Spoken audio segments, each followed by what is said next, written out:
All right. Hello and welcome. Yeah, this is not Morning Brew. I just kind of was talking with a couple people on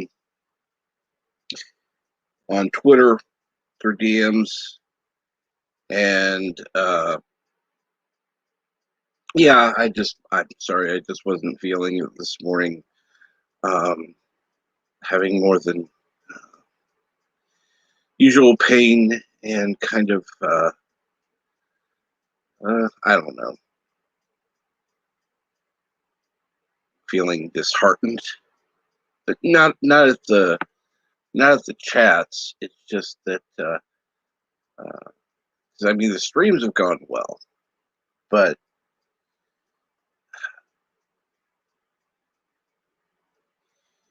there have been people who have said that they would be there who have kind of proven they weren't, and it's hurtful. And I'm trying to deal with it the best way I know how. And this morning, it just got to me. I'm going to be honest. Um, and let's hear. Go to the chat. Richard Poole said, "Good morning again." Uh, JP's like the background, so he says, "Oh, pretty." Good morning, Dave G Sound. Um, Thank you, Richie Poole. Well, okay. It's not Twitter itself, it's just the DMs. Um, People I actually know, and, well, one I like, one, we just kind of get along. If I were actually on Twitter, and yeah, no, thank you. That shit.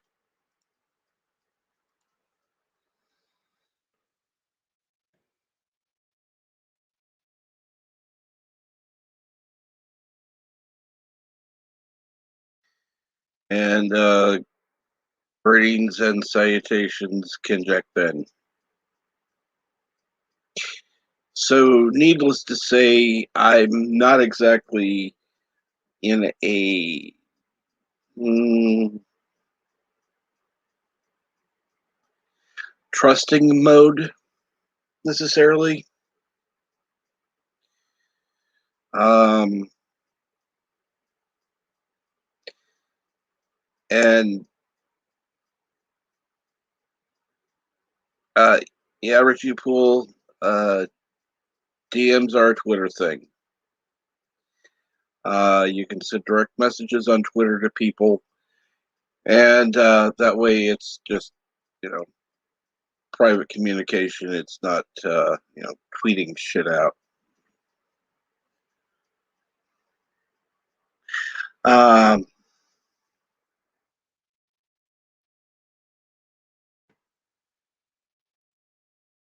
so, yeah, I'm gonna go ahead and I'm gonna post the link.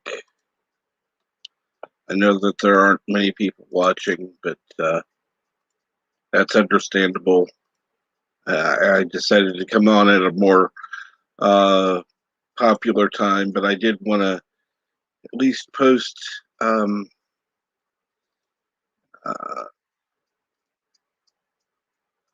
I did want to post it so that there was at least the 30-minute uh, warning. That way, people would get a notification, assuming as they're, got the notifications on, and so yeah, that's why I set it up for when I did. Wanted to give at least 30-minute notification so that people could decide whether to come here or not. Uh, and I'm sorry, I don't like doing the whole. Uh, let's see here.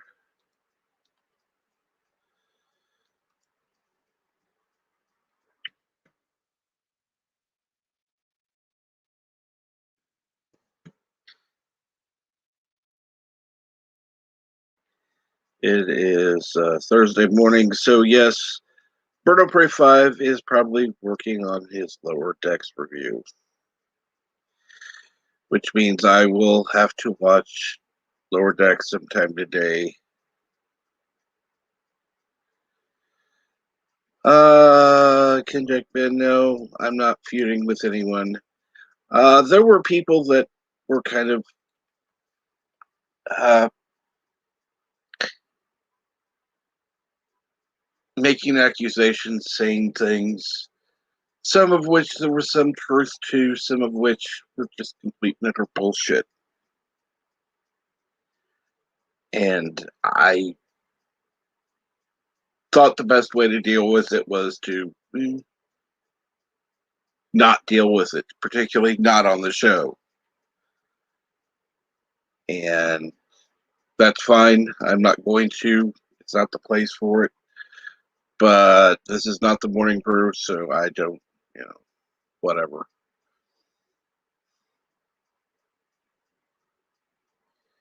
I find it funny. There are people that say that what's the word that I can't think. Basically, I don't think enough of myself. If Culture Casino were here, he would be able to say the word he uses all the time. Well, not all the time, but when he does. Uh, be quite honest, I don't agree. But what do I know? Uh,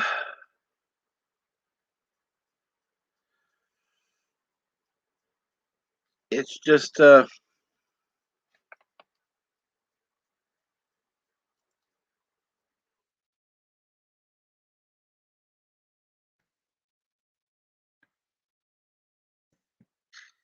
I don't know. I wish Bird of Prey were available. Um, I hate to say it, but uh, yeah, I'll just let him get his shit out. I don't care. I don't even know if I'm going to watch this episode because the last one was.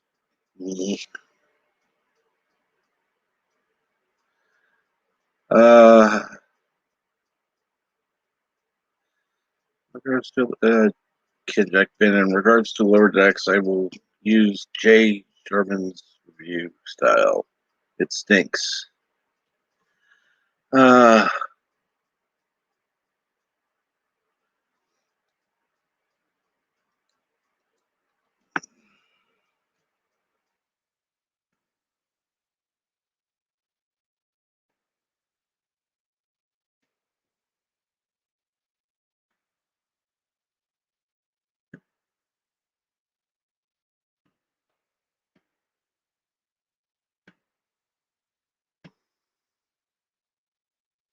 uh, okay, Richie Pool. It is mixed. Uh, it's personal. And I'm not saying it's one-sided. It started out with misunderstandings, and unfortunately, went from there to, yeah, not not being, um, you know, getting worse. And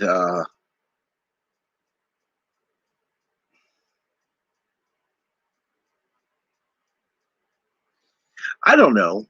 It's funny. I have people who say they watch this, and they'll say things that I know were only in that particular show, so it wasn't like they're just bullshitting. But um, I don't know. I mean, I don't know. I know a lot of people can't necessarily come on because they're busy with work, Um, they just got other things to do. They're involved in something else. Whatever. Reasons go on and on. Um,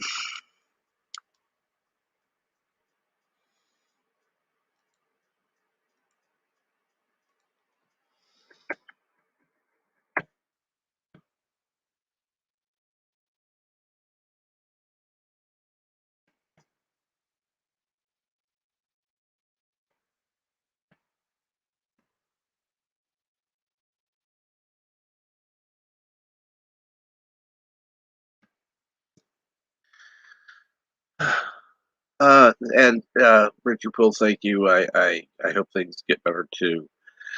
Um,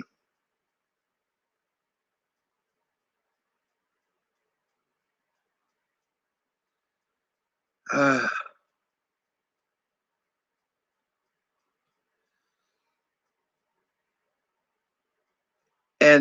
yeah, see, that's the thing. Not talking about it has only made things worse. Um, but then, of course, I did talk about something to somebody who now, well, says they want to talk to me, but hasn't. And I don't think they want to be quite honest. I'm not going to say in case that person hears. And good morning, Moxley fan. Uh,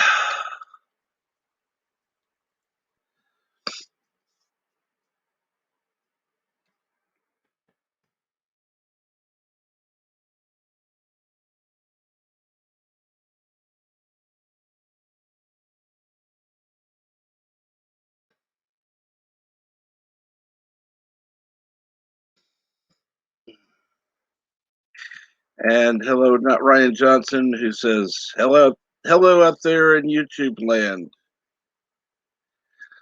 Yeah, oh, you know what? I totally forgot.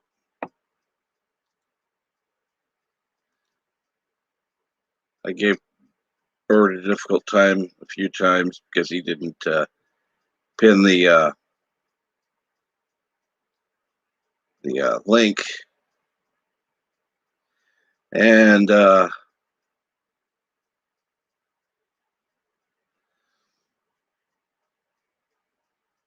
Richard Poole says, I think by and large we have a good group of people here, so misunderstandings and differences of opinion hopefully can be worked out. And I tend to agree. I just wish that everyone felt that way. Um,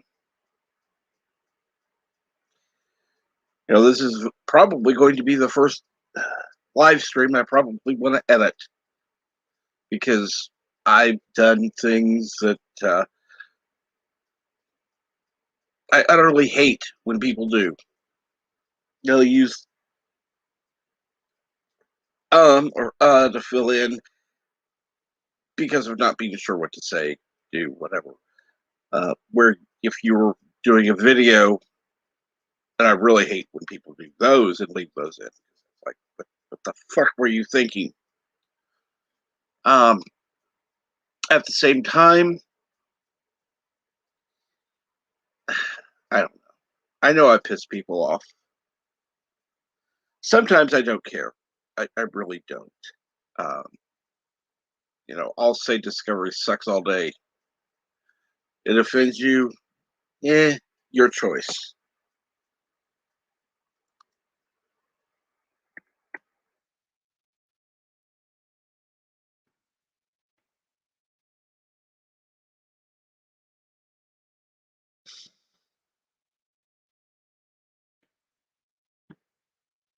I mean, I am entitled to my opinion. You're entitled to your opinion, and on my channel, my opinion, yeah, does count for more. My channel. Now, if we were on your channel and you were to have me on and I were to state my opinion, and it's my opinion,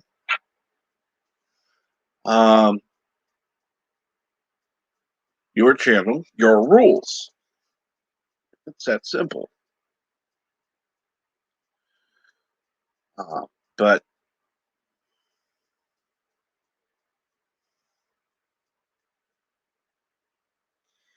what?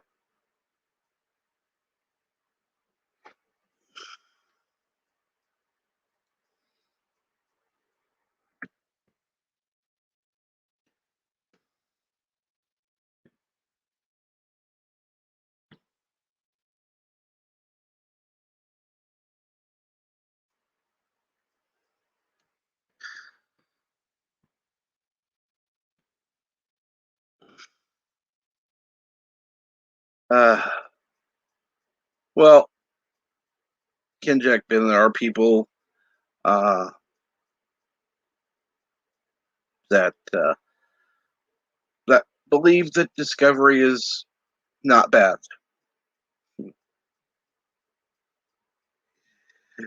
Trust me, I know people make clips, so I'm not going to say the other.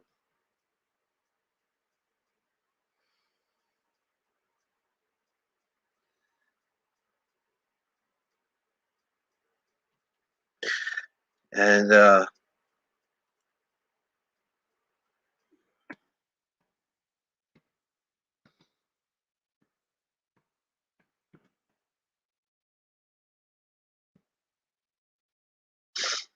um, uh, Ken Jack Ben. So I'm not. That's a funny joke. These people shouldn't be taken seriously. Not Ryan Johnson. Discovery sucks. I'm offended. I'm going to Twitter to complain about it right now. Yeah, that's what people do. Um, and believe it or not, this was where one misunderstanding came from. It did involve Twitter, and one person who was supposed to be a friend deciding to forward my messages to another person who was supposed to be a friend. Now, there were a couple of messages that were about that other person, and I had no problem. In fact, I said, go ahead and forward these messages, the ones about them. That's fine, because I have nothing to hide. Again, I've said and will continue to say, I will not say anything about someone that I would not say to them. That has always been the case.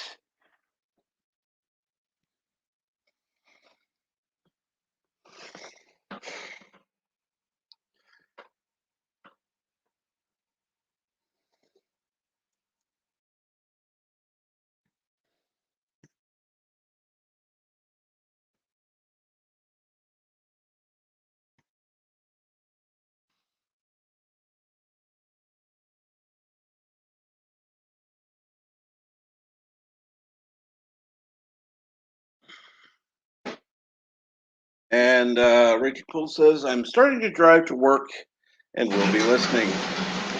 And I'm going to have to mute for a second because, yeah, hold on a second.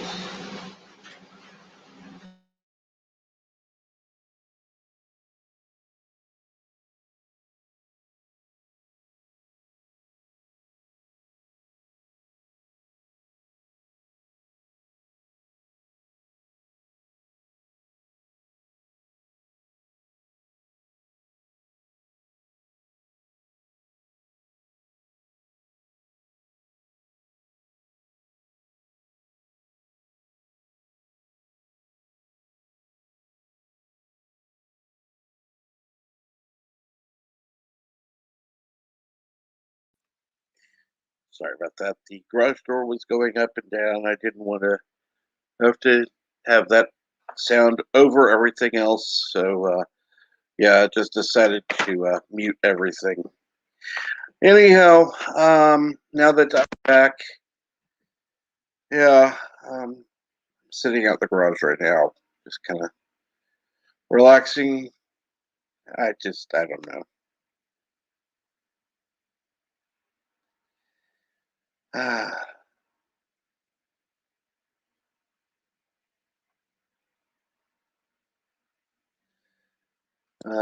Ken Jackman said, "You said some things I didn't like. I just stopped watching for a while, then I cooled off."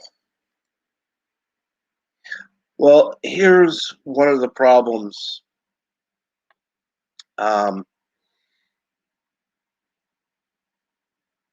Now, there are some things I know that I offended people with. Okay, that's understandable.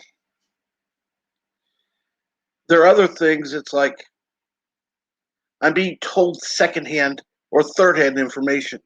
Well, so-and-so said they didn't watch because of this. Or so-and-so said they were upset because of this. Why? And then I have idiots, and yes, I'm calling them idiots, who are writing in to Dear Bob to complain about my streams or ones that claim to be me. Now, just for your information, for anyone who happens to be listening to this at any time, I have already told Birdo Prey 5 two things. Number one, I will watch his streams on Monday and Friday up until the time Dear Bob comes on, and then I am out. Number two, and more importantly, I have told him that if I tell him I am writing him prior to writing him or prior to the show, that there will be something for me. I'll even give him a keyword to let him know it was for me.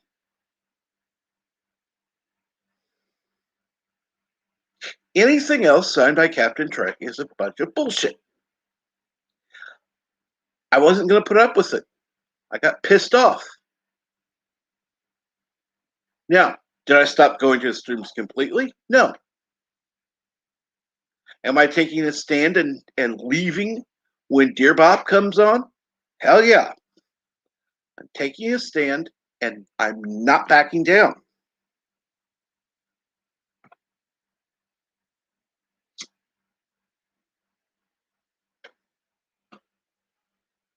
And I know that there are currently people that would have been watching earlier, but they are now watching another stream, which is fine. Hope they'll come back and watch this later. And hello, Kim. It says, morning, Captain.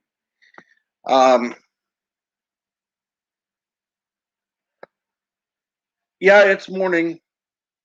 I did put the link in the chat if anybody wants to join. Bird's not going to be here, obviously.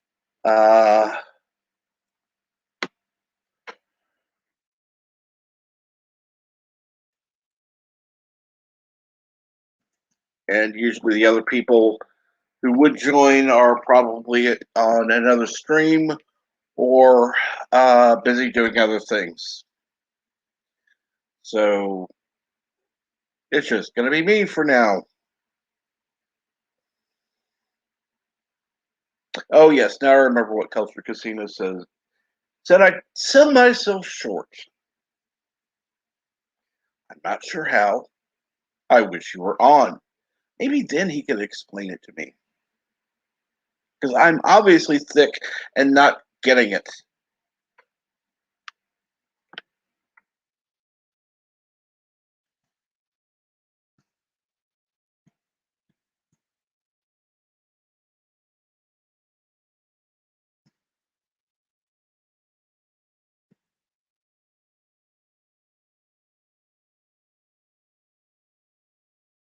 And hey, Simple Zach.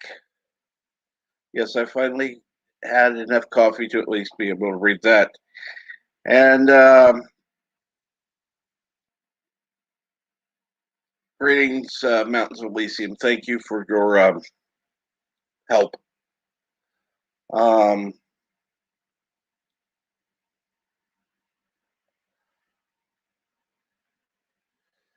I appreciate that. It says listing and lurking, trying to rescue 2 days worth of work I just lost. So great.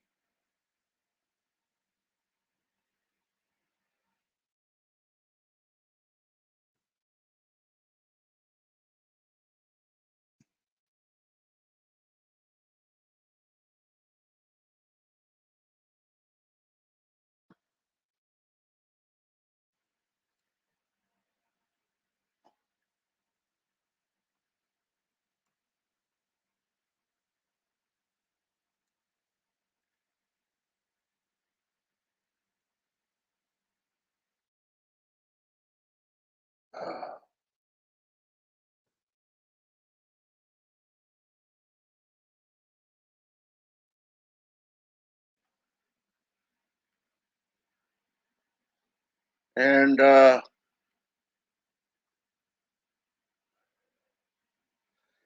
Ken Jack Ben, somebody told me that I would probably be good at YouTube, but I don't think I could do it myself.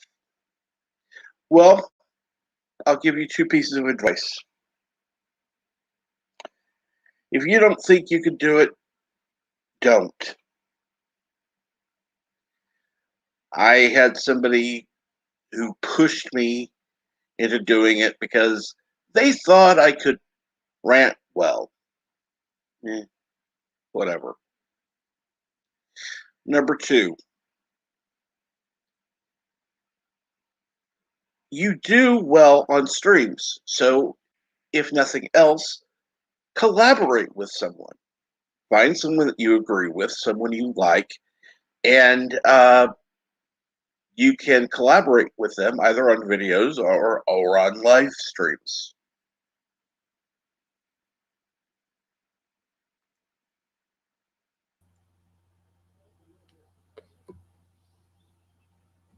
And good morning, Zach. Hey, how you doing, Captain Trek? I've been better, thank you. What's going on? Oh, not much. Saw your stream going on. Thought I might stop by for a few minutes, see what's going on. Well, just had some stuff happening in the past week or so that just kind of a little longer now, but I don't know. Well, I heard you talking a little bit. What's the deal about YouTube? I think you're pretty good at this. I disagree. I mean, obviously, other people agree with you, or people wouldn't be watching. But I okay. Culture Casino says I sell myself short. I don't know how, but I don't see myself the way that others do. Yeah, of course. Yeah, I can see that. I'm probably the same way. You're pretty good at this, though. I mean, the fact that you've got what you've got, I think you're in. I would say the top 5% of YouTubers, something like that. Most YouTube channels, if I'm not mistaken, like 80% are under 1,000 subscribers, something like that. Oh yeah, Or I mean 100. Yeah, I meant to say 100.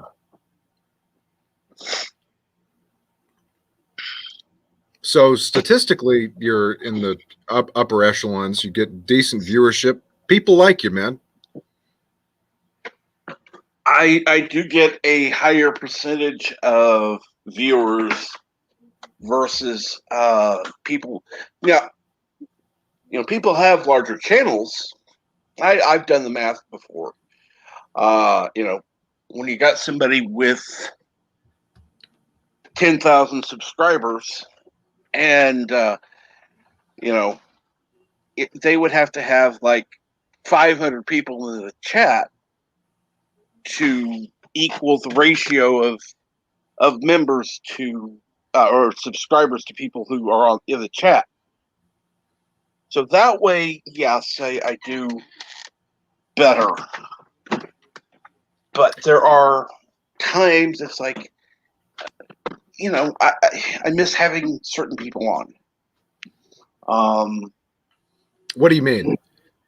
Well, I'll be honest, I do better with somebody else in the chat or, on the stream with me rather than just talking by myself, because I'm actually talking to somebody else.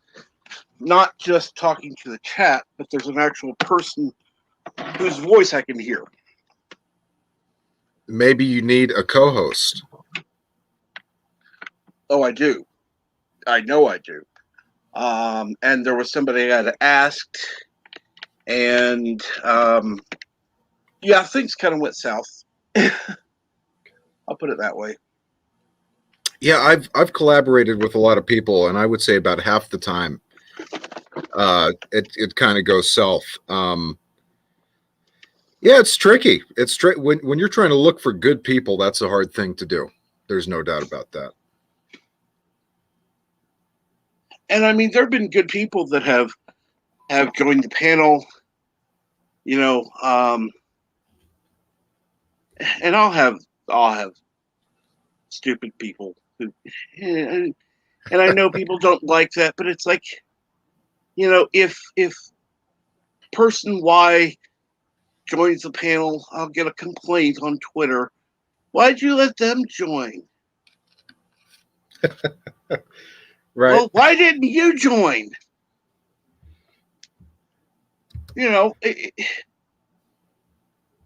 It's really easy to go, okay, yeah, I'm going to just complain because so-and-so is there. Well, yeah. And it's nice. It's easier for me when somebody's on the panel. Just how it is. I kind of look at it like radio. Right. Yeah.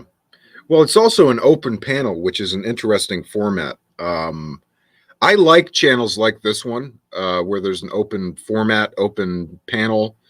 Just speaking personally, I don't know if you agree. I would assume you do based on the open format. I like talking to people. I like meeting new people, seeing what's going on, especially if it's in regard to entertainment or anything like that, which is a big passion of mine. So it's like you link up with like-minded folks out there. And any place where you can talk about, stuff you have a passion for is, I think, a good thing. I couldn't agree more. That's one reason I will have the open discussion. And there are topics that come up that I'm going, okay, I don't know anything about it, but they do, and people in the chat are interacting, so obviously they care about it, and that's where I want to be. Even if it's not a topic I care for, let's talk. Let's hear what both sides think. There are people that love the MCU. Couldn't care less. I honestly couldn't care less. But I'd like to hear people talk about it. Mm. Yeah, it's a big part of pop culture for sure. The MCU right now. And let's see here. No problem, Ken Jackman. And I don't know why you only have 16 subscribers. You should have more. MJ Garrett, good morning. And you actually have a channel, MJ. Don't know. I mean, I know technically everybody does. They have, you know, a Google account, but you know what I When it comes to YouTube, my philosophy is kind of, I don't know what you're going to think of this, is you kind of have to cheat. You have to find ways to get stuff into your channel in terms of views or subscribers or whatever it is, uh, in a way that's legal, right? But that's kind of my philosophy. You kind of have to cheat a little bit because the game is totally rigged against small channels. There's no doubt about that. Just take a look at the algorithms, right? They only promote these bigger channels, and you've got some tremendous creators out there. I have a few that I could name off the top of my head who are phenomenal. I had a guy on my show who used to be a Secret Service agent for Bill Clinton and released a book and all that stuff. mean. Been on Fox News many times. This guy is like an awesome, legit, knows how to, a military guy and so forth. The guy complimented a little small YouTube. He came on, he said, "This guy is the best entertainer I've ever seen."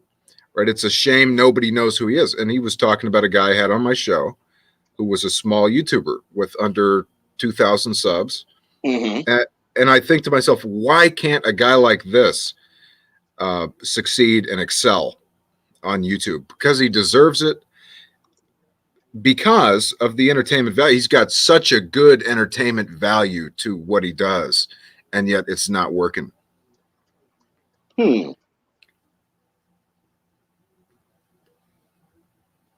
Well, Ken Jack Ben, I'm subscribed. And who is this person? I mean, Well, I don't really want to say who it is. It's you okay. may know the person, but just as an example, a guy who's under 2,000 subs.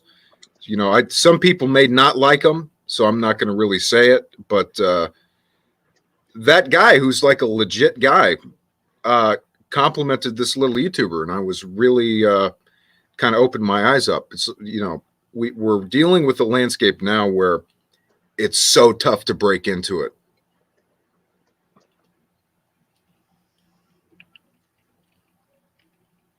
I mean, if I had known now, well, if I know then what I know now, I would I have done it? No, not at all. Why is that?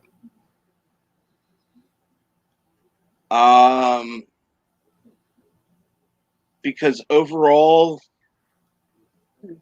I mean, you've got the few people out there like Bird, like yourself, um, who legitimately uh, care, who are here. And then you have, and I know most of the time I don't mention, whether I have thumbs up or not. But I mean, there was the other day I started with more thumbs down than thumbs up, and it's just like, and I hadn't even been on,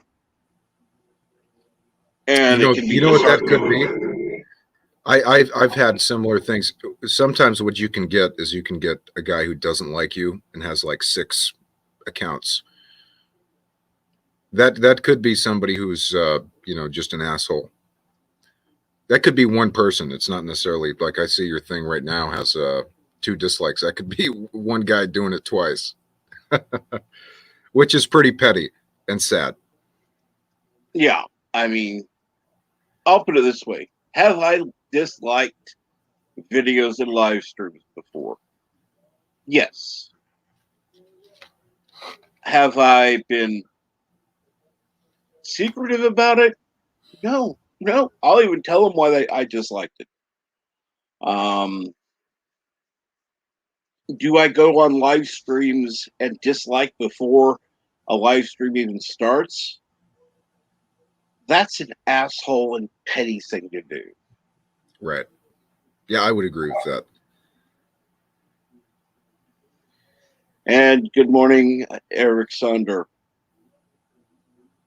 By the way, thank you.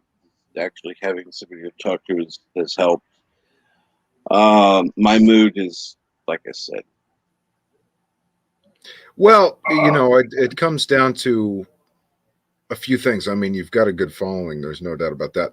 And here's another fun thing is you've got these crazy hours that happen to coincide with mine where I can jump onto a thing before I have to get busy, which is great. I think that's definitely a big service.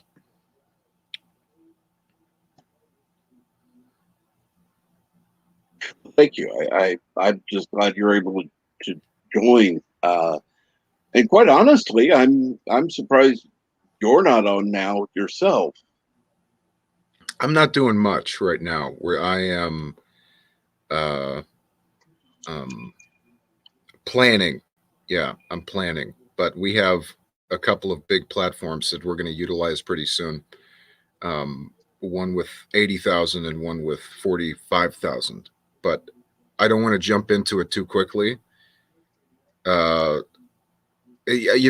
made some mistakes in the past in terms of different channels. We had one with 31,000 that I don't even really go to anymore, even though it has a fan base and stuff. Like, they like me, they know me, but yeah, I want to build something that's going to be something I like to do. I think that's probably the most important thing. Is I hated doing the other show for a while, which is probably not a good thing. I feel like if you're not having a good time, or at least enjoying yourself to some extent, then the audience will probably have a hard time doing that. I hadn't really considered that, but you're right. But yeah, I got just irritated doing the other show, and it's kind of sad because you've got a good following over there, but it's just not for me anymore. So it is what it is. Mm-hmm. Yeah, I've had people tell me, I like your thing. I used to go to something else, and now I don't. And like, okay, that's fine. I don't need to know your reasons. Uh, Right. Yeah, I mean, you get that sort of thing too. I've had that sort of thing too. It's I think in terms of your channel, it's a great thing. You've got a close connection with the audience.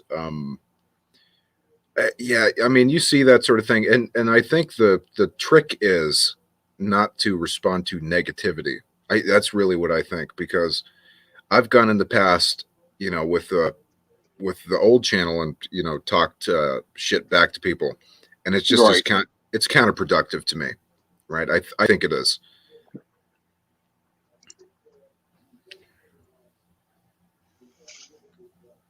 But that's why I like talking to you. You actually help help me process things well. In fact, you could probably give me some ideas if we could talk some other time. Of course, I've just been doing it longer. I've been doing it for like 6 years. That's the only thing. I've just done it for 6 years. So I've been through it. I've got friends who have been doing it for just about as long. So we've been through the trials and all that stuff. So, to at least some degree, I feel like in that regard, in terms of YouTube, I kind of feel I know what I'm doing. Right. It doesn't make it easy though.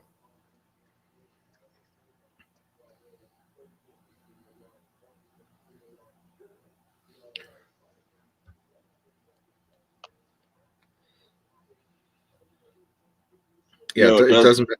No, it doesn't. I mean, it's still tough, man. You've got, I think, 1 billion channels on YouTube. I mean, it's just a tough world out there in terms of starting your own, broadcast channel. I have a woman I know, Stephanie. Okay, and I know her personally, but she started a YouTube show, and it was about tie-dyeing shirts. Mm-hmm. And she knew I had done YouTube, and she's like, "So what do you think I should do?" and so forth and so on. I gave her a couple tips and stuff like that. for her, it didn't really matter. I thought the show would bomb. I thought it would turn out to be nothing. You know, it's a show about tie-dyeing shirts, right? And it blew up. I was shocked. It did so well and beat me in viewership at the time I was still doing the old channel. Beat me in Yeah. viewership. I was shocked. And she's up to like 10,000 subs. And she's done within I would say 7 months, something like that, has done like 500,000 views. I was shocked by it.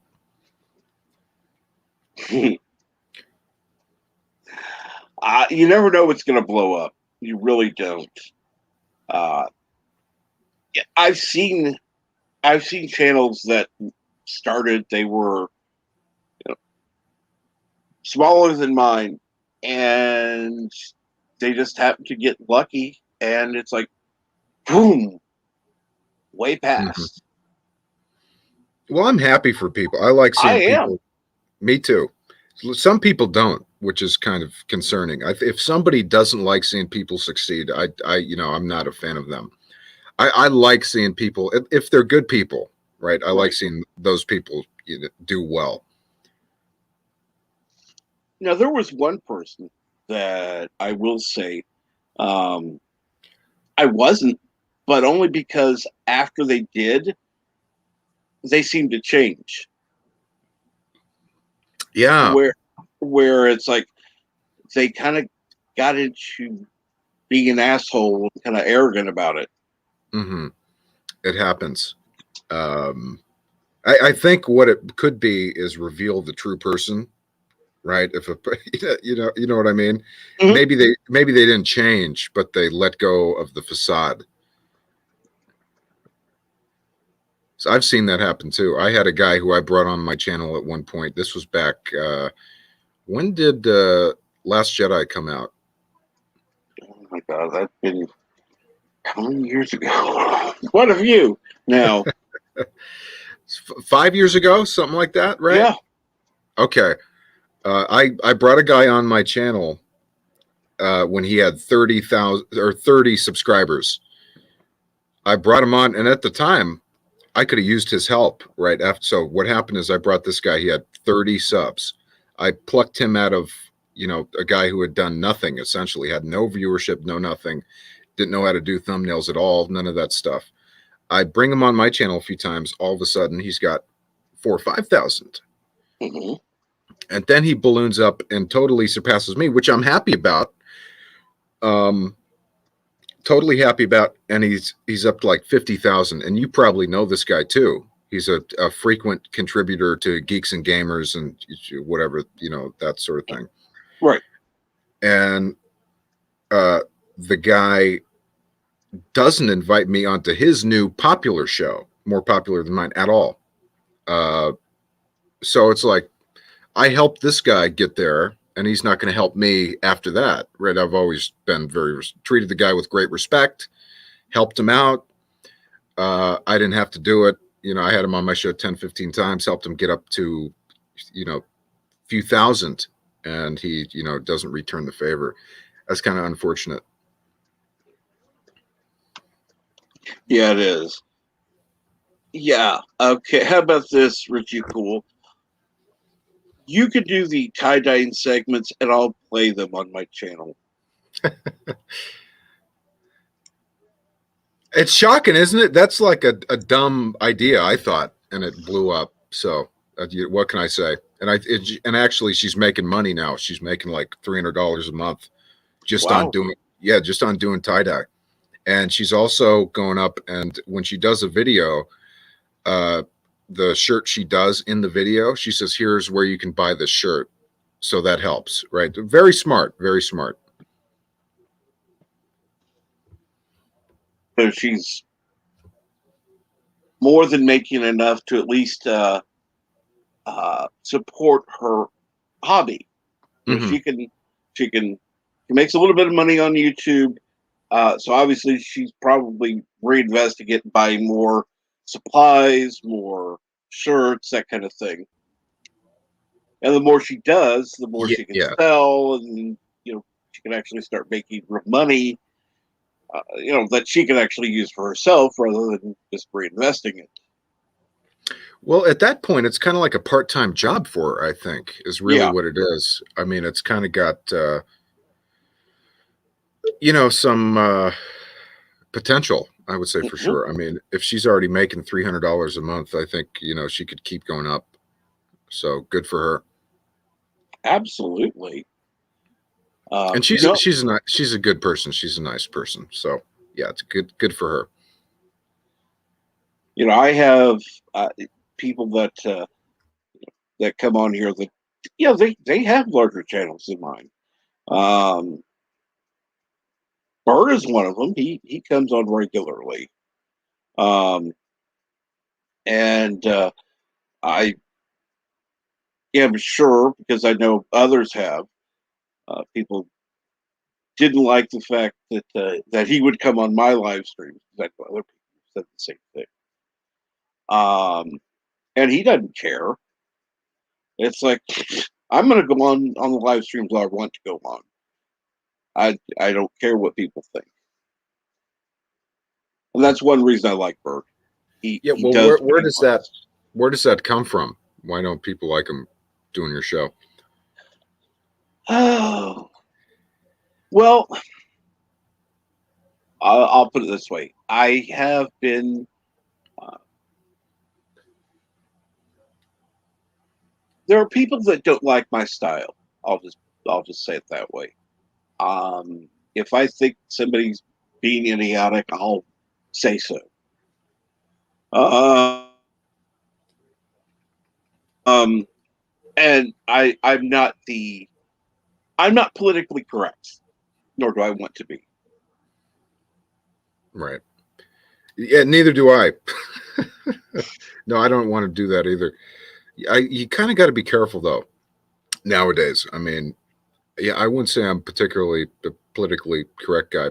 I cuss and yeah. I mean, but here's the one thing: is I stray away from politics, and I know you do the same. I mean, I think that's an important thing to do. Oh, I detest politics, particularly when people get one-sided. If somebody can't see that there's good and bad on both sides of the fence, that bothers me. If they're presenting facts about something that's going on and can say, okay, this is why this is good, but could be better. This is why this is bad, but how it could be better. You know, it's just Yeah, like, red bad, bad, blue bad. Okay, yeah, so what? yeah, it doesn't make much sense to me. I mean, I was on a foreign podcast recently, and they said, "So what's the deal with left and right?" They didn't understand it in our country, so I said, "Yeah, it's an odd system. It doesn't make a whole lot of sense to me either." Um, yeah, I think most people who do political shows um, don't really believe half the shit they say. So it's hard for me to get behind anybody, even when I agree with them in terms of you've got all these political YouTube shows. And I'm not a big fan of mainstream news shows at all. So I guess I basically get it from YouTube, but it's hard for me to even get behind any of the people I even agree with, right? Because at the end of the day, these are people profiting off of their views, right? Which is political views, which is, I think, a different thing than if you or I are profiting off of our movie opinions, Right.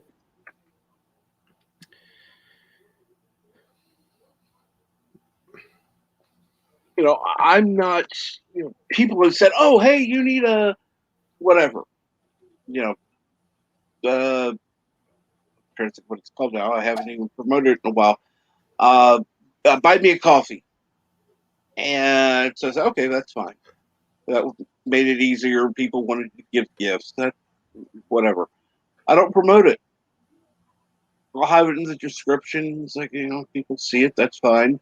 That's great. It's wonderful. But And is this is your Patreon?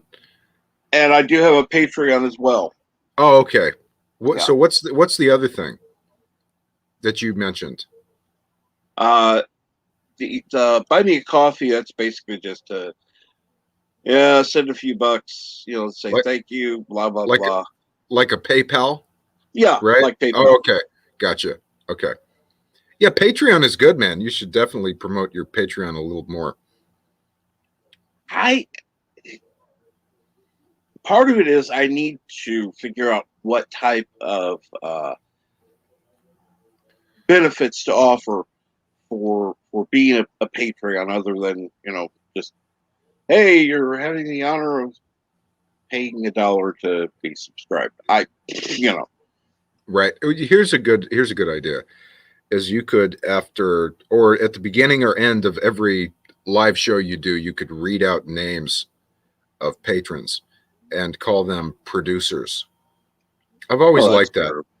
It kind of makes somebody feel like they're a part of the show, and if they are doing Patreon, they are, right? There's no doubt about that. So uh, that's a good idea. You could call. So here's our show producers and name everybody, just like they would do for a network show, right? Well, that would be definitely Bird of Prey 5, and there's one other. I don't know if I have permission to use their name or not, because they go by a different name, and so uh, I have two Patreons and patrons, whatever, two members on Patreon, and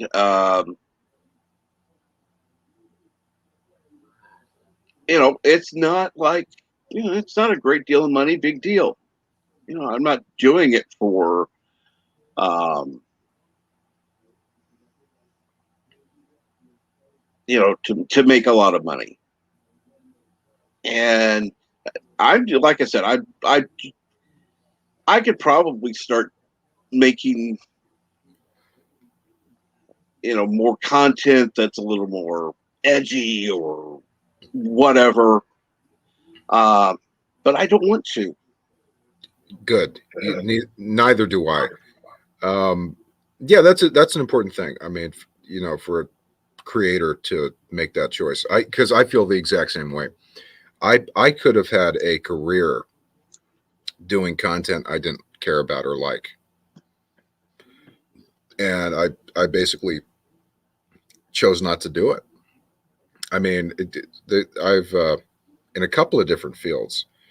I did an episode of Geeks and Gamers Mm-hmm. podcast. I think it's still on there. I think. Um, I was going under a pseudonym. I don't want to reveal what Right, the channel name was at the time. right, no problem. But so yeah, I did an episode of Geeks and Gamers. I've met a lot of these guys, and I probably could have done pretty well doing that sort of thing. But it's just not. It's not for me. I think really what's going on with Geeks and Gamers and some of these other channels is they're very much, I would say, political channels. When you talk about politics and entertainment and that sort of thing, to me, don't watch it if you don't like it is a pretty good answer, pretty good solution. If you don't, if you don't like what somebody's doing, I mean, there's a lot of stuff out. You can HBO Max, Netflix, Amazon Prime, Hulu, cable TV. You can find something to watch. Oh You yeah. know, so I feel like a lot of these guys, and I don't know if you would agree with this. I think they're somewhat of, uh, I would say 25% of these personas, and out of 100%, I would say these people are like 25% politicians. They kind of remind me of politicians sometimes, which I don't really dig. No, no. In fact, I've known a couple of politicians, real life. Um, and I don't know if politics changed them, or if the persona faded and the real person came out. But after they were in politics, it's like they weren't assholes. They were just plain simple assholes. Whereas before, it was. Definitely not the same. Were they winners? Did they win elections, or were they? They won. Oh, okay. So, like, what position? Like city councilor or something like that? Senator. Oh shit, well, that's a big one. That's a big one. I think. State rep. I think another one. State rep. Yeah, I think at that level it does change people. I would say more so than what we talked about before. I think politics actually can change people.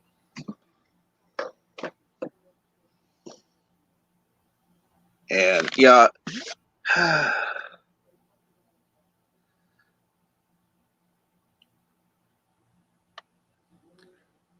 that's another thing he's looking cute. There are a lot of people on YouTube who will. It's almost, it's almost like they don't know how to get off the hate train. Their channels grew because they hated The Last Jedi, or they hated Star Trek, or they hated Doctor Who, or whatever. And then it's like, okay, what now? And then they just jump on the next thing and they hate it without necessarily watching it. I even heard one where they watched 15 minutes of something, and then they jumped on the hate train because it sucked. It's like, yeah, but you watched 15 minutes of it. I mean, no. Yeah. I did a show at one point about the movie Solo, and I wasn't a big fan of Solo personally. I didn't hate it, but I didn't care for. I'll probably never see it again. Put it that way. Wasn't for me, but I'm not going to go out and make political statements about it. But I did a show, and one of the panelists said what a piece of shit Solo was, and I said to that person, I said, "Have you seen the film?" And they said no. Then why should I listen to you? What was their response? Something dumb. Yeah. Yeah. That's just, it's like, okay, if you haven't seen it, and okay, you see the trailer, it looks bad. Okay, I can understand you don't like the trailer, you're not necessarily going to watch it, but that doesn't make you an expert on the film. Right. Well, here's another thing that's kind of a component of this is you can kind of get caught up in a psychosis when you're in this mindset that some of these channels promote. Not to say that they're doing something bad. I'm just saying at a personal level, as a viewer or somebody who shares the same opinions, as you start to believe shit that's not true. Right? Like there at the time of Solo, there was this rumor going around that Aaron, is that the guy's name? Aaron Eckwright, who played young Solo. What was the guy's name? I can't remember. Have a good day, Richie Poole. Kapla. Maybe somebody in the chat knows who it is. Alden Eckwright, something like that, right? Anyway, the guy who played young Han Solo, there was this rumor that Steven Spielberg had intervened at a studio level and had personally picked that guy to play Han Solo, which there's no evidence of that. There was some conspiracy article on something, 1,000 times crazier than, not to say they're crazy, I'm just crazier than something like a Geeks and Gamers, 1,000 times, in the I hate Last Jedi direction. And everybody at the time was saying Steven Spielberg is a prick and Steven Spielberg sucks, and they were saying all this stuff. Why are you hating on Steven Spielberg? Right? It was kind of crazy to see that, and stuff like that can kind of break people out of that mindset, psychosis, whatever you want to call it. But there's been many instances of that, and you have people like Mike Zero, who are essentially proven liars, right? Mike Zero is a liar. I think. Am I wrong? He is, right? I will admit I have watched some of his stuff for entertainment value, but I don't go watching his stuff for, authoritative information.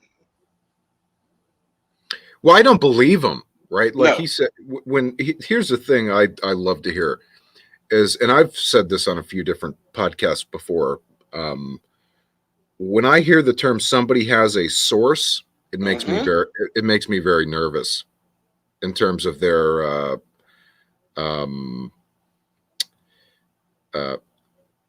yeah, I can't find the word, but it makes me very nervous in terms of me believing what they're telling me.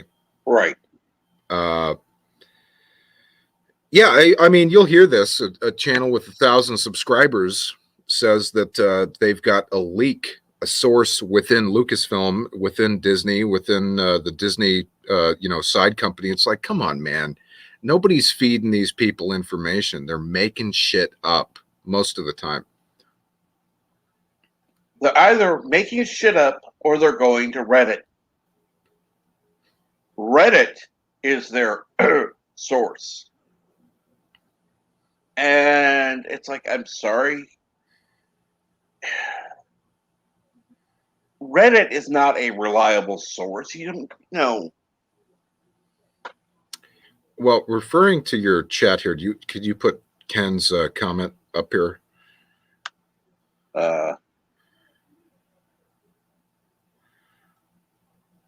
Yeah. When it comes to bigger channels, Ken, I tend to believe them when they say they have a source a lot more. But when it's somebody with like 1,000 subscribers, I have trouble believing that a source would contact them. But Doomcock is, and Geeks and Gamers for that matter, are people that I would think, yeah, probably could get a little bit of an inside scoop. But when it comes to small channels, it's like, come on, man. There's nobody leaking info to these guys. No. I can believe that Doomcock or Roddick or Geeks and Gamers would have people coming to them saying, look, I have information. Right. Blah, blah, blah, blah, blah. Why? Because they've got a big enough channel that they're going to go to and they're going to know that people are going to watch. Are people from Disney, Lucasfilm, whatever, going to go to are they going to come to me? Hell no. Are they going to go to Bird? Probably not. And he's got over 2,000 subscribers. Yeah, they're not. They're not. I mean, and probably not. That's and not over 2,000 subscribers. Hi, Ken. Hey, Ken. Yeah, they're not. They're not. Hey, I mean, and I just thought I'd pop in. I wanted to chime in on this conversation because nobody watches Mike Zero for anything other than ridiculous laughter. I would have to agree. And Cam, I hope things go well with the doctor. You take it easy, and let us know how things went, please, And tomorrow. And in regards to Geeks and Gamers being political, they're about as political as anything else these days. I mean, they comment on things, and politics is so invasive these days. It's very difficult not to be taken for political when you're not really political at all. Did you want to respond to that, Trek? Well, I know that Culture Casino will have his 6-minute daily, every weekday, and tries as hard as he can to not get political. There are things it's difficult not to. It really is. When you've got these public entities that are pushing their agenda over having good stories. I'm not wanting to take sides, but they're not good stories. Mm-hmm. Okay. And I hate going back to classic Star Trek. I love watching it, don't get me wrong. Should that be what's made now? Hell no. No. And I will say this, that But there's that a culture war style out there where you can merge things together, where you can present both sides, should be done today. Ken, I Go kind ahead, of Ken. well, I kind of disagree with Ken here. I don't want to get into a debate, but I don't agree with it. So it may be interesting to kind of figure out what you're thinking on this. I don't agree with the statement that there's a culture war going on. I mean, where do you see that? Well, just because you don't agree with it doesn't mean that it isn't true. There's a group of people out there, and it started in the colleges, that where they are actual. Well, No. I'm talking about in entertainment. Let's keep it. No. I have to. Hold on.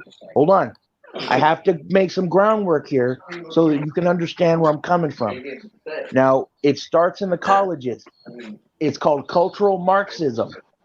They infiltrate, and they take over so that they can ruin things. They ruin already established properties to destroy the culture so that they can replace it with something that is new, and they'll do it over and over and over again.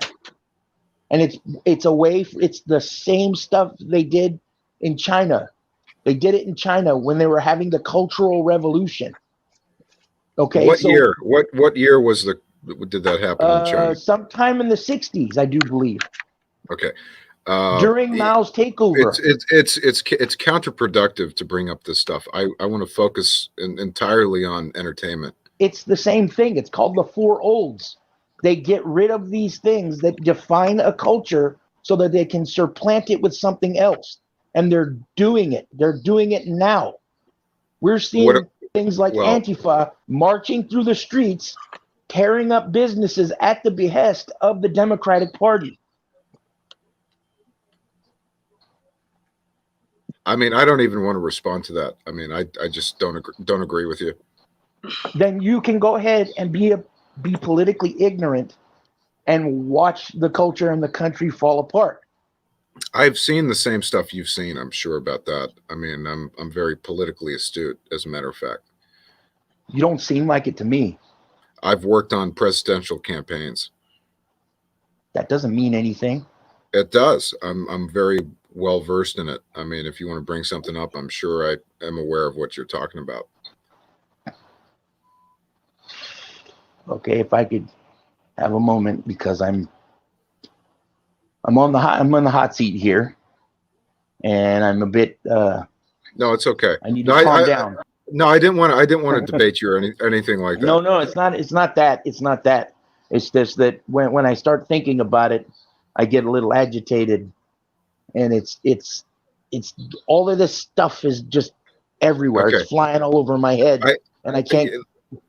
This could be possible, not to characterize you, and I would never do that. Period. Okay, but I think you've got a lot of media outlets that are showing you stuff that pisses you off. Is that accurate? Not really. I don't get that. I don't get angry about that stuff very much. It's just that trying to formulate, trying to get the words out. I get what do you call it? It's like a stammer. It's a stammer, and I can't and it has to do with lack of sleep too. So that's where I'm at. I was just about to send you the link, Bird. Yeah, well, I'm here. But Hello, world. There's a lot of people who Oh, sorry, Bird. No problem, Ken. Hi, Jack. Bird. How you doing, Hello. Bird? Not bad. Better before 5 minutes ago. Why is that? There's a lot of people who have reached their wafer thin mint moment with all this cultural nonsense that's been going on. But not really. This- Ken, for me, it's my life hasn't changed. In terms of Bush, Obama, Trump, or Joe Biden. I've had the same fucking life. Like I don't get the That's very, very No, good it's for the you, culture. Zach. It has nothing to do with the guy in the many White of us, House. it's been different. It has And absolutely I nothing honestly, to do to with say that. that you can stand there and you don't see a culture war. I'm sitting. Actually, I'm sitting down. If that's your okay, well, whatever it is, if that's your position, it's like I come up here to tell Kenjack, why don't waste your breath, because you're not going to change your mind to somebody who can sit here and see what's been going on for the last 20 years at least, but 5 years in particular, that sees our entertainment is just the latest in the string of things to be taken over and It's foundational. corrupted, vandalized, and shown being used to promote a political ideology that is going to end up destroying this country. At least what we know of what I consider this country. Well, It's foundational. Can you guys give me an example? And let's just do an example. And we'll Fine. talk about I have not seen a new Marvel or Star Trek or television show on a streaming service, whether it's Amazon Prime. Now you rattled off, oh, well, there's Amazon, there's Netflix, there's whatever. Well, you know what? Every single one, any new show, there's an episode, if not every episode, where a woman comes and kicks a man repeatedly in the balls. Every fucking episode. It depends. It was in Loki. It was in What If. It was in Star Trek Lower Decks season premiere. It was in 15 other series, and it's every fucking movie, TV show. It's been coming out like this now for years. There's an episode where they literally just repeatedly smash a guy in the balls over and over again. Okay.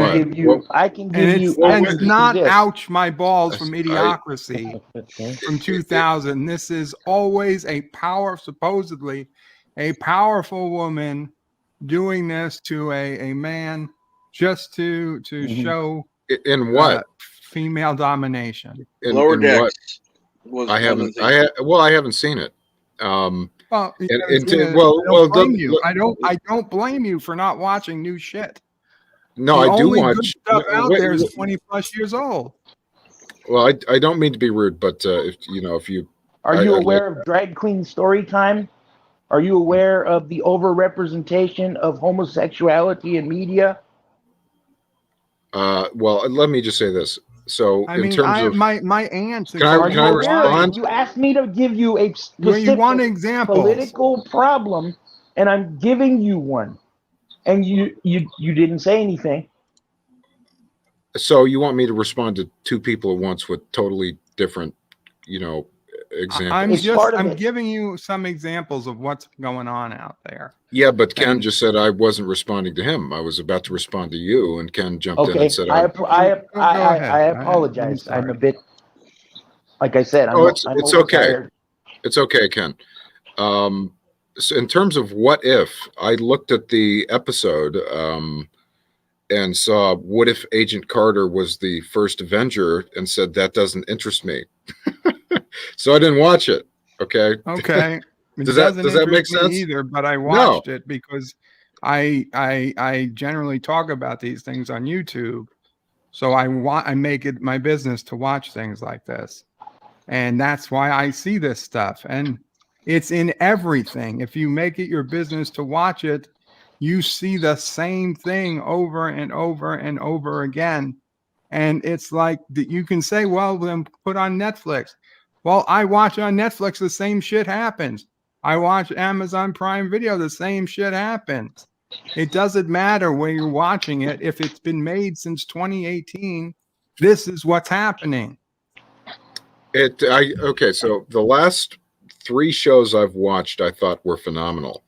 I just got HBO Max and I watched a show called The New Pope with Malkovich. I'm a big fan of John Malkovich. He was tremendous. That show was awesome. And then I went and watched the show Barry with Bill Hader. Fucking awesome. And now I'm watching a show called The Outsider with Ben Mendelsohn and Jake. Who's the dude from Arrested Development? The main guy, Jason something? Jason Bateman? Yeah. So now I'm watching The Outsider, which is fucking awesome too. So all of those things are politically left wing. I guarantee it. They're not political at all, man. You've got one show about a guy who severely doubt that. I'll tell you what the shows are about. Barry is about a hitman who joins an acting class. Okay, does that sound political to you? It's about a hitman, former Iraq veteran who is a murderer for hire. Okay, it's a dark comedy. Well, there you go. He's a military man who murders people for money. That right there is sounds a little political to me. How is that political? He's a fucking character. Bill Hader is a comedian. I don't know what you mean by it. How is it political? How is it not? Denigrating the military. It's not denigrating the military at all. The fact that you don't see it as that proves that it works because you disregard the symbolism. I would not agree with that. But if Bert, if you wanted to, you were saying something. I would agree that. I mean, it's like saying something that takes place with Vietnam War vets isn't political. It depends. It depends on what the story's about. I mean, we're talking about a character in a.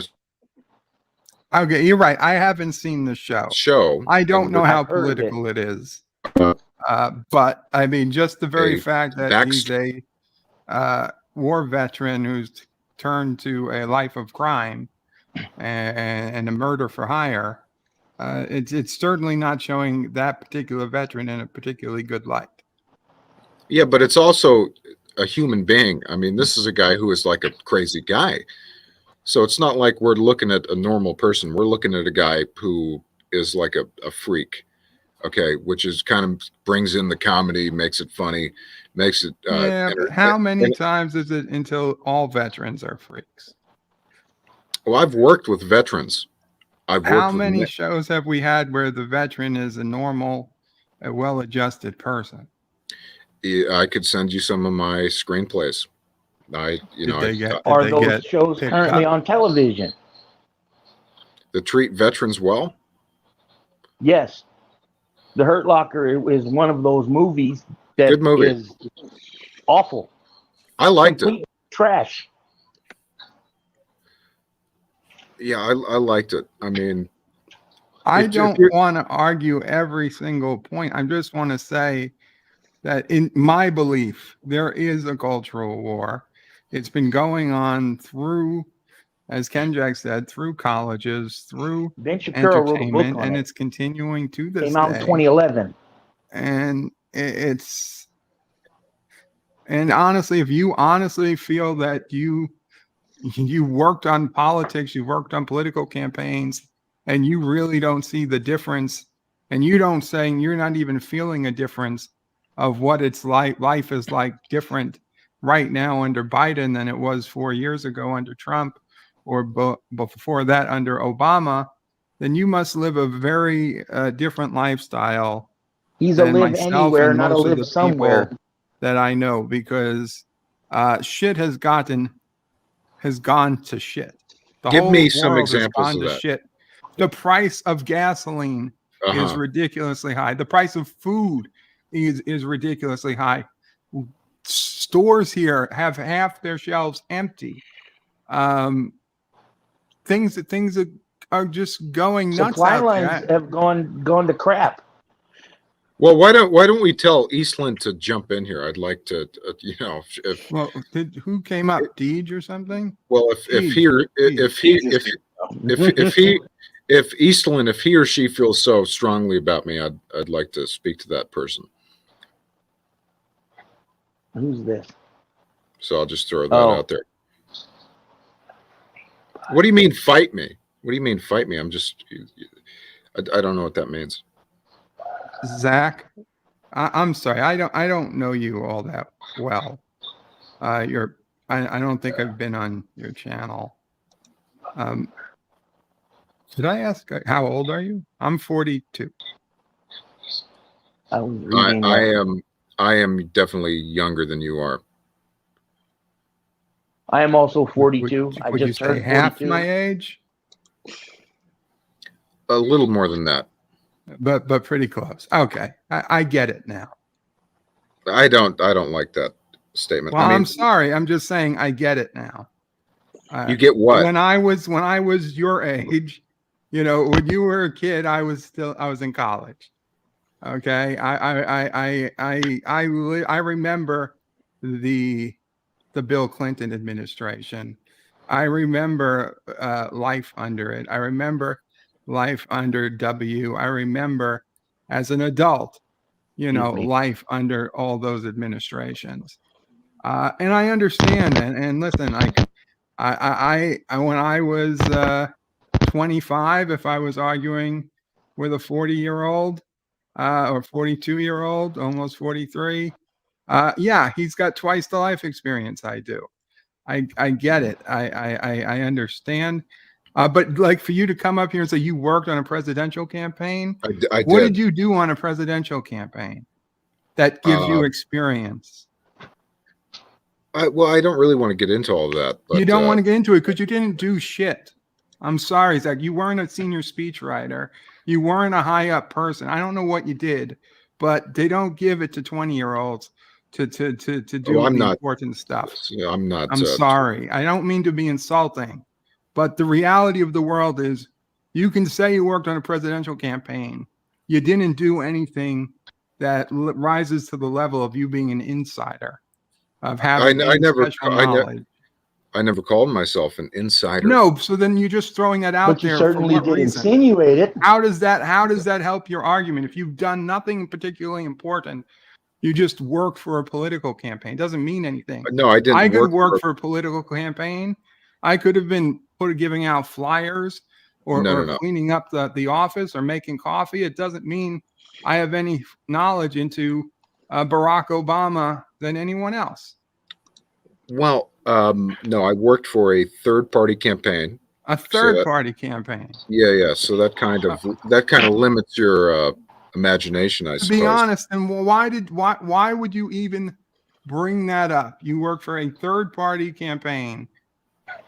I didn't bring it up to say my dick is bigger than yours. I brought it up to express the fact that I'm very knowledgeable within politics. That doesn't make you particularly knowledgeable. If you don't understand what's changed in the last 10 years, and you're not making yourself seem very knowledgeable. Let me just say this, Bert. I mean, you're talking about semantics. You're bringing up nonsense. No, this isn't semantics. This is not. I gave you concrete examples of stuff that's changed in the last 4 years. And you're saying it doesn't bother you. Excuse me. You brought in just now. You didn't explain anything. You brought into question my age, my credentials, my background. What does that have to do with what we're talking about? Why don't you focus on what's? Excuse me. Why don't you talk about what's actually going on, and we can have a pleasant conversation? What's actually going on is this country is under attack. This nation is under attack. That our culture is under attack, and some people don't seem to see any problem with it. Those people tend to be younger because they grew up, and you were the front lines. You didn't even know it. You were already indoctrinated into the system. That is the problem. So what are you saying? I was on the edge. I would say this. I believe he is. So, I tend to think about it this way. You're probably a live anywhere, not a live somewhere. it doesn't take much for you to pick up and move your life wherever wherever it's advantageous for you to live. Most people are live somewheres. We're not live anywheres. I have to live with the political consequences that the fallout from it. My life is changed by who is in office. It affects me. It probably doesn't affect you because you can just pick up and go. Well, in regard to your comment here, I wish Eastland would just join us because I don't think I'm being sarcastic. I mean, I'm a pretty open-minded guy. I would say 100% of my opinions I'm willing to change. I mean, I'm just a relaxed guy. I'm speaking, I think, in the same tone of voice I was from the beginning of the show. I don't see, I don't see a problem with the way I'm carrying myself. If I'm offending people, If I don't see I'm a being problem with loud it either, to be clear. or agitated, I that's just how I get when I talk about things that matter to me. Can the old man jump in on this? Go for it. Yeesh. Go ahead. Geek, yes. Why is it? I just have a few questions, and I would appreciate if they were just answered straightly, not and I would also appreciate that some of the others will let Zach answer these questions. Of course. Don't interrupt him. Mm-hmm. Let him answer it out thoughtfully and fully. But you say that there's no really cultural war going on, right? yeah, that's what I said. Okay. How would you see what happened at the Capitol back in January? Well, this was all in terms of entertainment. Okay, that's Well, really what we were I'm going to talking get there. I'm going to get there. Yeah, How do you see that? I'm not a political guy. Okay, I walked away from politics. I could have made a lot of money doing politics. I didn't want to do it. I didn't like it. Okay, So you don't want to answer that. No, I just Okay. did. We're talking about entertainment, Deej. Okay. Am I wrong? All right. Do you know anything about Doctor Who? No, not really.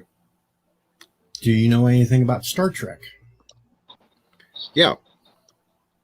Okay. How would you look at what they have done with Discovery, Picard, those shows that they have out now? How do you characterize those? I didn't like either one of them, but does it make me angry? No. I'm just not going to watch it. Okay. Why didn't you like them? That's an important question. It just was goofy. It kind of lacked a soul, I would say. It just was it seemed like something where you could get any fan off the street of Star Trek and do a better show than those two shows. Yeah.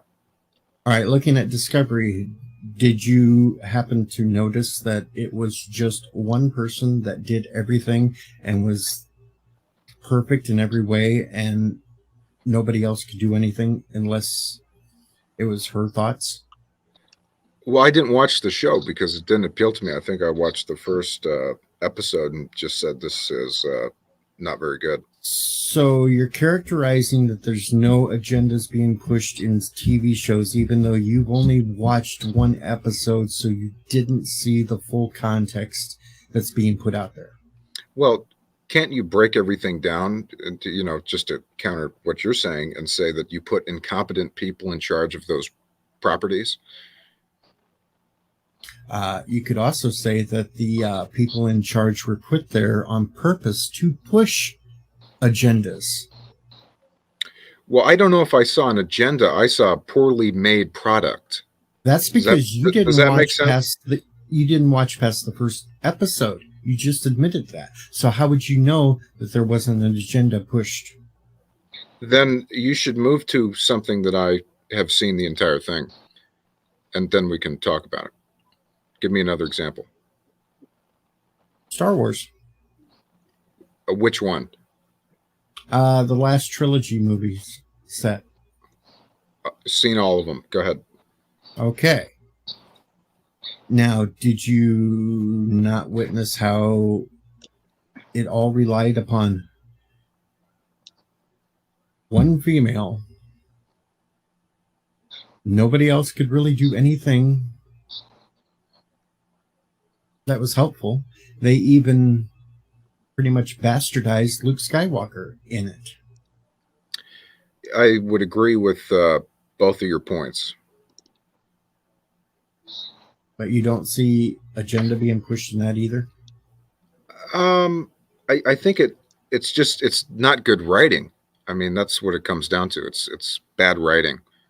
All these examples that I'm giving, Star Wars, Star Trek, Doctor Who, have pushed the agenda that it is white men that are the problem with everything. And it has to be up to some... Hell, you probably didn't even watch the second issue of Marvel's What If, did you? I didn't watch any of it because, I think I said to Bird, I had seen what the episode was about, and it did not interest me. Okay, so a lot of these things where they're pushing the agendas, and you blame it on crappy writing, I blame it on these people are being put in place just to push these agendas to get people to watch it over and over and over and think that it's something that it should be, and that's how we should think. So you agree with me, essentially, that it's bad writing? I agree that it's bad writing because they are putting people in place to push agendas. We just have a different view. I see it as bad writing, which you agree with. I just don't happen to share the political view of it. I mean, it's entertainment. It's a film. You know what? There's a million things to watch. That's why I brought up the streaming services. Are you aware? Hold on. Let me bring this up. Yeah. Are you aware of the fact that they have replaced most every redheaded white character with a black person within the past 10 to 15 years? Every one? Every one of them. Mm-hmm. Give me 10 examples. Jimmy Olsen, Ariel. Let's see. Who else? Doggone it. Annie. Annie was, the whole cast was replaced with black people because Jay-Z put a lyric from the thing in his song. Let's see. Oh goodness. Forgive me because I when I get put on the spot, my memory fails me. No, it's all right. I mean, it's kind of an unfair question, but yeah, I mean, Archie, the character Josie and the Pussycats replaced with 3 black people. They've been doing this, and they do it one way. It's one-sided. It never goes both ways. Yeah, so but it's an agenda going on. Do you dislike black people? And yes, I figured you would probably say that. I'm just curious. Then why do you give a fuck? I don't give a fuck. I mean, I don't know why you do. You know why I do? Because it's disrespectful. Just like it would be disrespectful if they replaced an Indian character with a white person. It's the same nonsense I grew up hearing all my whole life when they said they would complain about Native American characters being whitewashed. How is it any better if they do it the other way around? I just think it doesn't matter. I mean, it doesn't really matter. If they do it, listen, guys, I want to hear everybody's opinion. If they do a black Spider, also Mary Jane.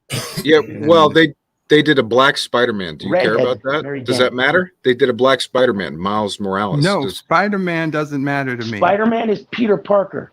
Spider-Man is not Miles Morales. Nobody calls him Miles Morales. Yeah, but Ken, I guess okay. Here's where we don't agree. Is I'm comfortable with the entertainment that I like, and I think I agree with some of these positions to a certain extent. But I don't have to go out and watch and get pissed off at shit I don't like. Why does it matter? There's no cultural warfare unless you're looking for one. No, there's a cultural warfare, and most people who pay attention that's exactly what I'd want my enemy to believe. To say there's no war, go home. There's nothing to fight here. This way I can walk all over and decimate them. I'm not your enemy. Well, but I think seem like an ally. No, you might be useful in the fight if you admitted that there was one. Not for me. There's no fight for me. I mean, I think we can all fucking respect each other's point of views and opinions and taste. I don't respect somebody that wants me dead because I'm white. There's definitely people like that out there, but there's the opposite too. Pigs in a blanket, fry like bacon. Does that ring any bells with you? Yeah, but you also have on the other side the same thing, essentially, right? No, I mean, you don't. it's two sides of the same coin. Don't. It is. It's all wasting our time. It's people profiting off of Nobody at a Donald Trump rally was screaming "pigs in a blanket, fry like bacon." I'm sorry? I said no one at a Donald Trump rally was screaming "pigs in a blanket, fry like bacon." Yep. Well, I mean, we could state some of Donald Trump's statements too, but we don't have to do that. You can lie about Donald Trump's statements. What do you mean lie about him? See, Ken, you're a political guy. I'm not. I would call myself apolitical. And that's why you're a fool, because you're used by the people. No, I don't appreciate that. He doesn't share your viewpoint. That doesn't necessarily mean, yeah. And to be honest, everybody on this planet is a fool in some form or fashion. I'm the hugest fool on this planet. Zach, I've been listening to you for a while, and to one person who sees you as another version of me, let me reach out and say, I get it. I feel like you're taking an interesting point of view. You're breaking things down and categorizing the points as you see important, right? You're like, well, I don't need to watch it. I don't like it. I don't watch it. I wish a lot more people thought that way. Because if a lot more people stopped watching it, maybe the people who produced it would change things. But no, they're not. They ain't gonna happen. And then that's mainly because of what Bird said, because they're brainwashing the people to think what they're doing is actually good, and they're still making money off of it. But to answer your question, just don't watch it. Yes, but here's the problem. If you don't care, that's fine. We have to care, because I want to watch Star Trek. I don't want to take Star Trek and say, all right, I'm done. That's too. My damn show. Yep. Okay. Yep. And I can't sit here and just be numb and say I'm done with Star Trek, especially with how much Star Trek they're coming out with, right? This isn't like one show they fucked up. There's 3 series they're fucking up. Okay. We got a lot of Star Trek being shot at us. We got another one coming, Prodigy, right? And that one is going to be woke as fuck. Okay. So I can't just sit here and say I'm done. No, my damn show. Fix this shit now. I don't want to just move on, because if we just do that, we're gonna there's so many good shows, Doctor Who, Star Wars, Star Trek, you name it. Now what they screwed up Mortal Kombat, they're screwing up movies, the MCU, the DC, Marvel. There's gonna be what, Cat in the Hat left? What would they not fuck up yet? Fraggle Rock? They're gonna push me away from everything I hold dear. If it wasn't for Star Trek, you guys wouldn't know me. I wouldn't be here right now. I'd most likely be dead. And I don't want to give up on those shows. So I get where you're coming from. Hey, but at the same time, let me just say, I'm sorry for saying that. I get frustrated when I can't formulate a thought to where I feel like I'm not being taken seriously here. It's very frustrating. Another feeling. But let me put it to you this way. I'm going to be. I appreciate that you said that. I will always listen. I will not always agree, and I'm not going to lie and say that I'm always going to agree with everybody. I quite often disagree with Bert. Do we still talk? Hell yeah. Am I going to change my point of view on things? Not a chance in hell. Unless he can show me where I may be mistaken in my point of view. I will mention But some I'm other open to thing. listening. Some other thing that's been going on for quite some time, and it's the overrepresentation of homosexuals in media. It even goes back to comic books. If you don't know what's been going on in the comic books for the past 20 years, that's where it started. All of this stuff started there, and it was for a distinct political agenda. That's the problem.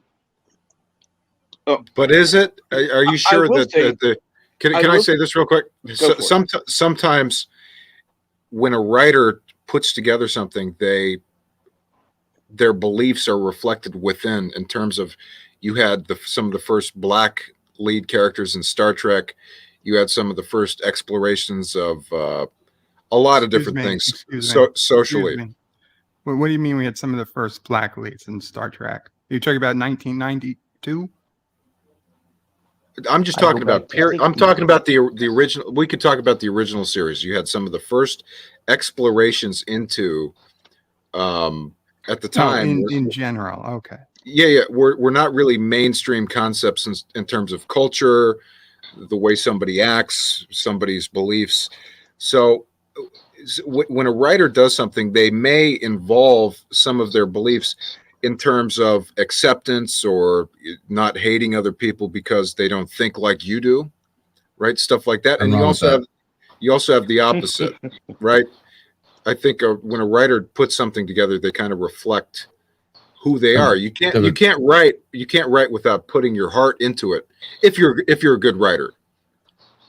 Yeah, Zach, there's nothing wrong with that. There's nothing wrong with putting a black person or a person of that's when it's not even like you were saying what is it's a homosexual agenda. It's not a homosexual agenda. Not what I was saying. It's a non-white agenda. That's what it is, because it's inclusiveness. It's everything. We're getting non-binaries, we're getting gays, lesbians, we're getting asexuals, we're getting black, purple, green, blue, pink. We're getting everything but white in signal and homo and heterosexual. It specifically goes back to. But it specifically goes back to. Hold on, let me make a point here. It specifically goes back to the '90s when TV shows where they were putting these characters there for this reason. It's social engineering. It has nothing to do with telling a good story. It has everything to do with social engineering. It's trying to force people. They're forcing people to accept something that they don't accept. Yeah, but I don't think DS9 was doing that. No, not Well, they did, because they had an episode where they had an episode. I'm talking about Cisco as the main black character on the show. So here, I think let me make a point here. Oh, hold on, let me finish my point. Let me finish my point. Okay, so 2 shows that did this, and they did it very effectively. Okay, there's the show Friends.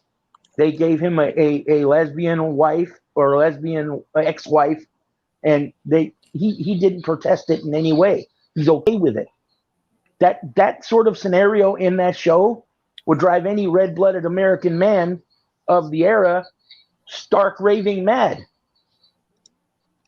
So anyway, and then you have that other show, Will and Grace, which is blatant propaganda. It's a fucking TV show, man. It's a fucking show. I haven't watched any of those. Neither did I. Especially Friends. But it's a TV show. Let me just say this: the last 3 shows I watched were all white men lead characters. It depends on what you watch, Ken. If you go out and look for something that's going to piss you off, you're going to find it. That's the nature of entertainment today. If you look for something that you don't agree with, you'll find it. At the end of the day, am I wrong? You're right. That goes with everything. And I will say this: as far as they're talking about the gay men, one thing that I find offensive is they're all the fucking same. Not every gay man's white. Not every gay man's black. Not every gay man's effeminate. Not every straight man likes like fat chicks or like skinny chicks, you know. But at the same time, they're writing this shit where the characters are just badly written. Stereotyping. Yeah, it's rough. And I'm not saying again, it's agenda. I'm just saying it's bad writing. Yeah, I would agree with Trek. I think it's bad writing. A character should stand on their own merits. We don't have to bring politics into it, fellas. That's all I'm saying. The political aspect is really not important when we look at, is a character a good character? Does it make sense? Right? Is it good casting? Is it good acting? Is it good writing? That, for me, that's what it comes down to, and that's how I discern what I'm going to watch. Right? It doesn't have to do with my political beliefs, because I've let go of that. I've let go of, as a matter of fact, ideology in general. I think it's counterproductive. I think really what's going on is we need to kind of just let go of all this bullshit and nonsense. I don't think it's bullshit. I don't think it's nonsense. I think it's a bunch of rich people trying to socially engineer and force people to do something that they don't want to do. They're but we give them the power, though, Ken. Ken, morning, I like you. Who? No. Go ahead. Let me just ask Ken this. Ken, what are they forcing you to do? What do you mean? What are they? I just gave you an example. I gave you a clear-cut example of do it again. Putting things in shows. Let me hear it. Okay, give me a minute. But Ken, I don't mean to be rude, but what are they forcing you to do? They're forcing you to do nothing. They're doing it all the time. They're putting it in my face constantly. They show one side of the issue, and they paint anybody who disagrees with it as somebody that wants to hurt people. They paint me because I'm not okay.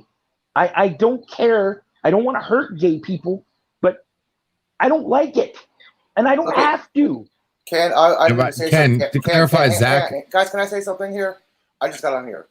Ken, I'm going to tell you your TV show. You said you're tired of something of a TV show showing only one side of the aspect.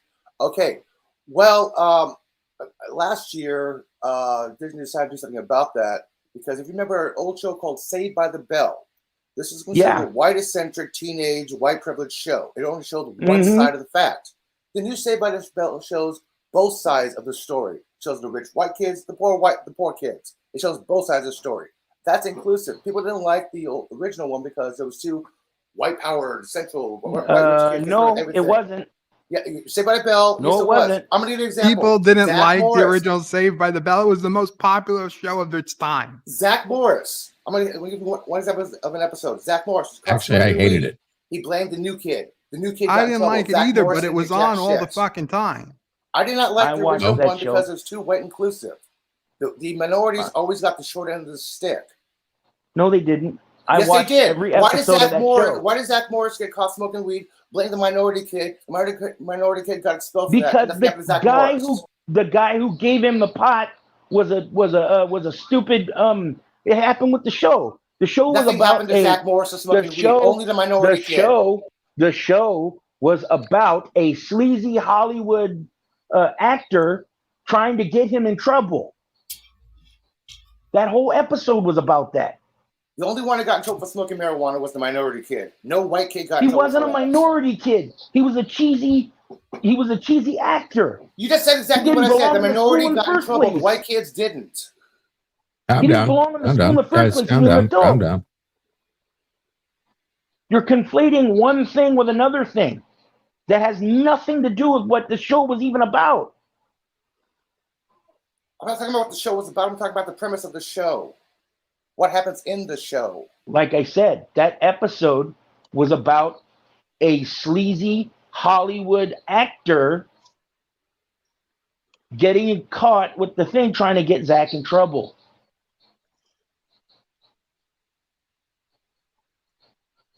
I'd have to watch the episode to confirm, but again, I hated that show. So did I. I watched every episode of it, all of it.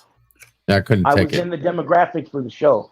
I mean, I like glad I was too old for that shit. I couldn't take Save for the Bell. Yeah, Friends would make me want to like drill a hole in my head. I could not stand All in the Family. Yeah, but you don't have any friends, LDG. So fucking racist. Yeah. All well, in the you know. Family. Now, was wait a minute, comedy. wait a minute, wait a It's minute, not- wait a whoa, minute, whoa, wait whoa, a whoa, minute, Hold on. wait a minute, Yes. wait a minute, hold it, hold it, hold it, Only. hold You it. tell me.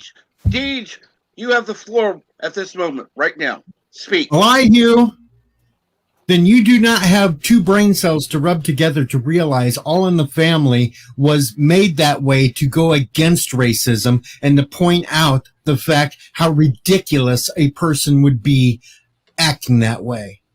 That was what the show was about. I did not like Archie racist wasn't the characters. I did hero not like that. show. Yeah, even I agree with that, Elihu. It was to show you. I mean, they literally made him look like a fool.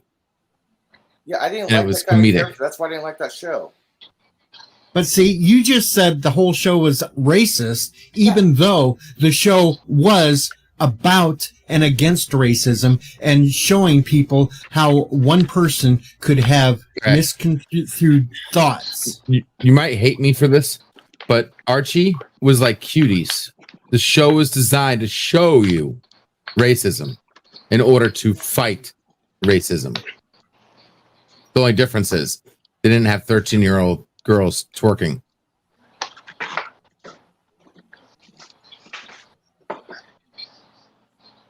It's just like idiots that claim that. Guys, real quick, I Wait. do have to Let me go. ask you a question. Yes, I have a yes, doctor's Ellie. appointment. Was to air today, I'll be back in about an would that show hour. still be- Guys, great talk. Zach, good luck. Love you all. Take care. Bye. Thanks, man. Take care. Let me ask you a question. If All in the Good Family luck. was to air today, would people consider the character racist or would actually be inclusive or woke? Can I say this? Uh, I don't think it should be either. I don't think it should be either. I think we should leave our politics at the door. As an American, I believe in separation of church and state. And as a fan of entertainment, films, TV shows, comic books, you name it, I also believe in a separation between entertainment and politics. Too bad the people making the shows don't believe in that. Yeah, and but Elihu, but one last thing, doesn't it come down to me as a consumer, as a customer, what I choose to take part in, what I choose to watch, what I choose to read? That's my choice. I'm a free man. I live in one of the most free countries, if not the most free country in the entire world. I can choose to do what I please. So when I make a choice on what I'm gonna, Except go you know, outside without a mask. I'm sorry. I was joking. and Elihu, to answer your other point, Elihu, in the last couple of years, ABC did redo All in the Family episodes with current acting stars. So yes, they have redone it and put it on screen. It probably bombed. I did not I know bet. that. I bet it bombed. I didn't even know this. That's why I'm asking. If it must have bombed because I didn't even know about it. They didn't do it as a series. They were doing episodes to point out the fact that yes, even back in the 70s, that they had poignant TV shows like this. It wasn't meant to be a full-blown series, but they were doing them as specials. And they didn't change anything in the episodes. They kept all the lines the same. They just used different actors. And nobody threw a fit. So what was the But point then of you it? got people that look at a movie like Blazing Saddles and wants to call that blatant racism when the point of that movie was to call out and look how stupid all that is. Oh, I know that. I know that about Blazing Saddles. And I'm sorry. Going back to the All in the Family, they even said that George Jefferson was a black Archie Bunker. That's exactly how he was created, to be the equal opposite of him. And in the end, they showed him change as well. I never saw George Jefferson as racist. You never saw George Jefferson as racist? You never sat there You and didn't thought, watch, or you Yeah, just because one of those people who say black Jefferson- people can't be racist. Jefferson I never said called that. white I just people said I never saw honkies it. all the time. Well, that's okay, Deej. I know for a fact black people can be racist because they've been racist towards me. I never said black people can't be racist. I just said I never saw George Washington. I never saw him being racist in the show. So you never heard George call people honkies? No, it's been a long, long time since I've seen these shows since I was a kid. So I don't You know remember this. that is basically a racist term too. You know that, right? Yeah, so is cracker. But that was Why prevalent. is it Yeah, that I- you so I don't think it. strongly Go ahead. remember the racism in Saved by the Bell that you believe was there, but not from George Jefferson? I don't used to know. watch Saved by the Bell all the time in high school. I So didn't you watch did watch it a every lot. single episode of All in the Family or every single episode every single night. No, I watched Saved by the Bell as a teenager. Why would Hey, I'm you from watch it if it California was too. racist? Don't lump me in with that guy.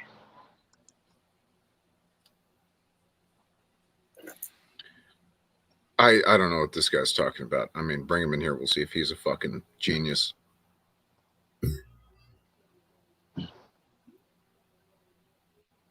I just disagree on the fact that people want to blame what's going on in the entertainment to bad writing when it's pretty obvious it's not. It is bad writing, but it's Yeah. writing because they're trying to push political An agenda. agendas. Exactly. In what Mhm. form? As a concerted effort, the entire industry meets in a boardroom and they say, "Hey, listen, guys," with whatever it is, 5,000 writers and directors and producers, and say, "Yeah, we're going to push this and that." No, That's you not how don't it need works. everyone. You just That's- need the that- decision that- makers. You've got a couple. The Maybe only you have Shapiro a wrote a few. book on the subject. The It was only released green in light- You know, 2011. I'd like to finish my thought here without everybody else I'm sorry. interrupting, because Go ahead. no, they don't meet in a boardroom, but they've had decades of pushing this shit through the colleges to where they've brainwashed these new writers that are coming out with these political agendas. And that's all they know. Yeah, I don't agree with that. I mean, I've already spoken personally. I don't agree with ideology. Period. You I might think, not agree. You might not agree with ideology, but it's there. It's blatant to those that have opened their eyes and seen what they're doing. Yeah, well, you have a lot of people who are doing things in service of something that they don't fully understand. I would say that's definitely true.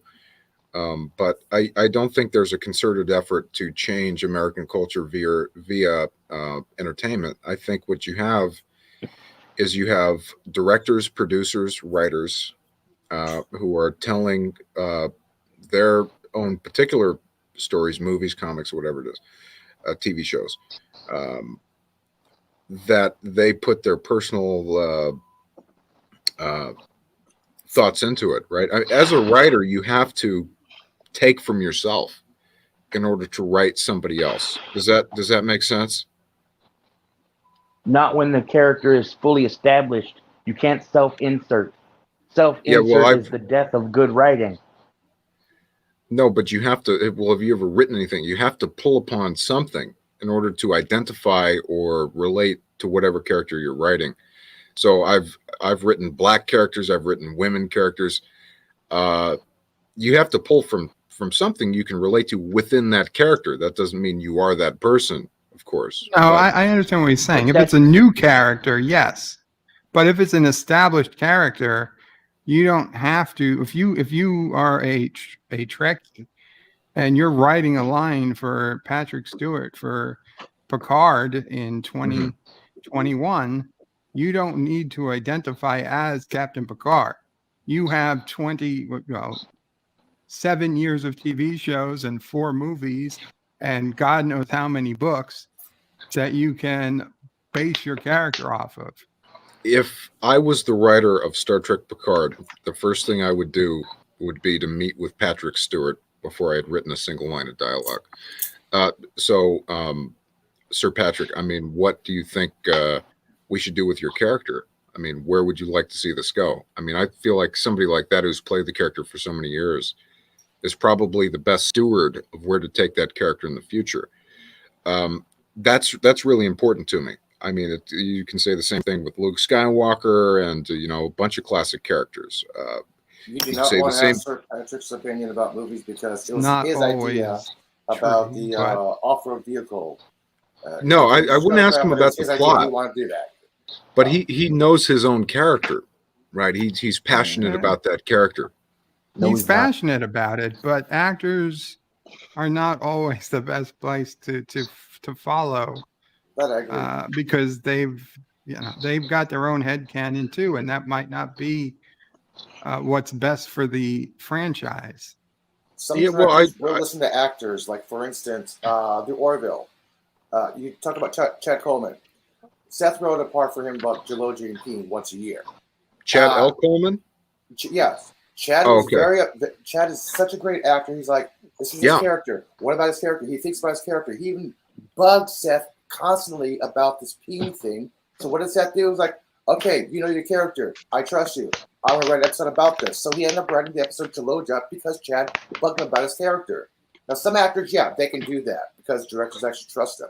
Chad is a great actor. L. Coleman, dude, is a bad motherfucker. I mean, The Wire he's a great actor. The Wire was awesome. He's great. Some actors can do this because some directors trust them. Like, okay, I know your history, I know your reputation, I know what kind of person you are, I know what kind of actor you are. Yeah, okay, I will do this for you. I know how you want this character to be. I understand. You understand how I see this character to be. We agree. Now, if you have somebody like Adam Driver coming in and say, "No, Kylo Ren should be doing this and this and this," no, I'm doing it this way. Adam Driver is not an established actor to do that. Some are. I think I would listen to him though. I would definitely listen to Adam Driver, and I would have listened to Mark Hamill. I think. Well, guys, you totally have to make a judgment. Should we listen to this guy? But if you're writing the script or whatever, writing that character, but I think you got to at least take into account what these people are telling you. I would definitely listen to Sir Patrick. I of course, none of those meetings are public. Nobody knows what was said, but clearly, in my view, you had the wrong people in charge of that project. But if it was me, that'd be the first thing I'd do. I'd meet with Hamill. If I was doing Star Wars, Last Jedi, I would meet with Sir Patrick. If I was doing Picard. My point is that a lot of the time, more often than not, you get these writers who are about this agenda thing, and they self-insert. They take themselves. They do it a lot in the comic books. They take like Tom King, for instance. He was writing Batman, and he turned Batman into Tom King. Batman wasn't behaving as Batman should behave in the comic. He was crying and he was crying and falling down the corner, crying and pining over Catwoman, and that's not Batman. Comic book characters have changed throughout the years. Like Batman, the very first issue, he used a gun. Then he didn't use a gun. Then he became dark. Then he became dark and campy. Then he became dark again. Batman has always changed. It's not the same thing. It's not the same thing. Self-insert. You can't self-insert in a character that's established over that many years. But Ken, you have to, or you can't write a character at all. No, you have to. You can't. You can write the character. No. But Ken, it matters with whether or not you can create a character. But you have to definitely put part of yourself into it. Now, I don't know which books in particular you're referring to, but the ones written by Tom King. All of them? Most of them, yes. Well, so basically, you didn't like Tom King's personality because Stan Lee put his anger, his shyness, his awkwardness, into all his characters. All of his characters, yeah. Basically, you don't like the guy. But Spider-Man isn't behaving like Stan Lee. He's behaving like Spider-Man. But he's behaving like a part of Stan Lee. If you go back and look at Stan Lee's interviews, he said all the women he wrote were based on his wife, stuff like that. Yeah, of course, writers draw upon their real-life connections in order to write a character. Otherwise, you're going to have something that's very bland. Now, you have writers who can do that very well, somebody like Frank Miller with The Dark Knight Returns, and Frank Miller relied upon his feelings and his self, and as do I would say every writer out there. But some people can't pull it off, and you're probably not wrong. There's probably been bad Batman stories written. To try. I don't know if I would agree with that. I would say some people are not as gifted. Some people just are not very good. I mean, I would totally agree with that. And what I would say is that there are other people who could write that character and do it well, and they chose these other people for whatever reason. Yeah, I believe it. I believe it to be a socio-political reason. You may not. No, I don't think. I don't. I mean, I think there's always somebody better. But it comes down to how well can you sell yourself? What are your salesman skills? What are your techniques? How big is your hustle? And does the publisher actually want it? Is the publisher interested in it or not? Mm-hmm. How big is your name? Right. All these things are a big factor. I mean, if John Malkovich wanted to write a children's book, he can't because he has a name for it. If Joe Schmo wanted to write a children's book, that person's got to go through some loopholes and everything else. Sometimes it is name recognition. Yeah, it's a multivariate factor, and I guess to totally discount politics would be you guys have maybe moved me a little bit. I would say it's a factor. I don't think it's the factor. I would say it's a multivariate. I think it's a wait a minute. It's a very big factor nowadays. Maybe not a few years ago, but definitely now, because most of the people who are working there now are in lockstep politically. They don't.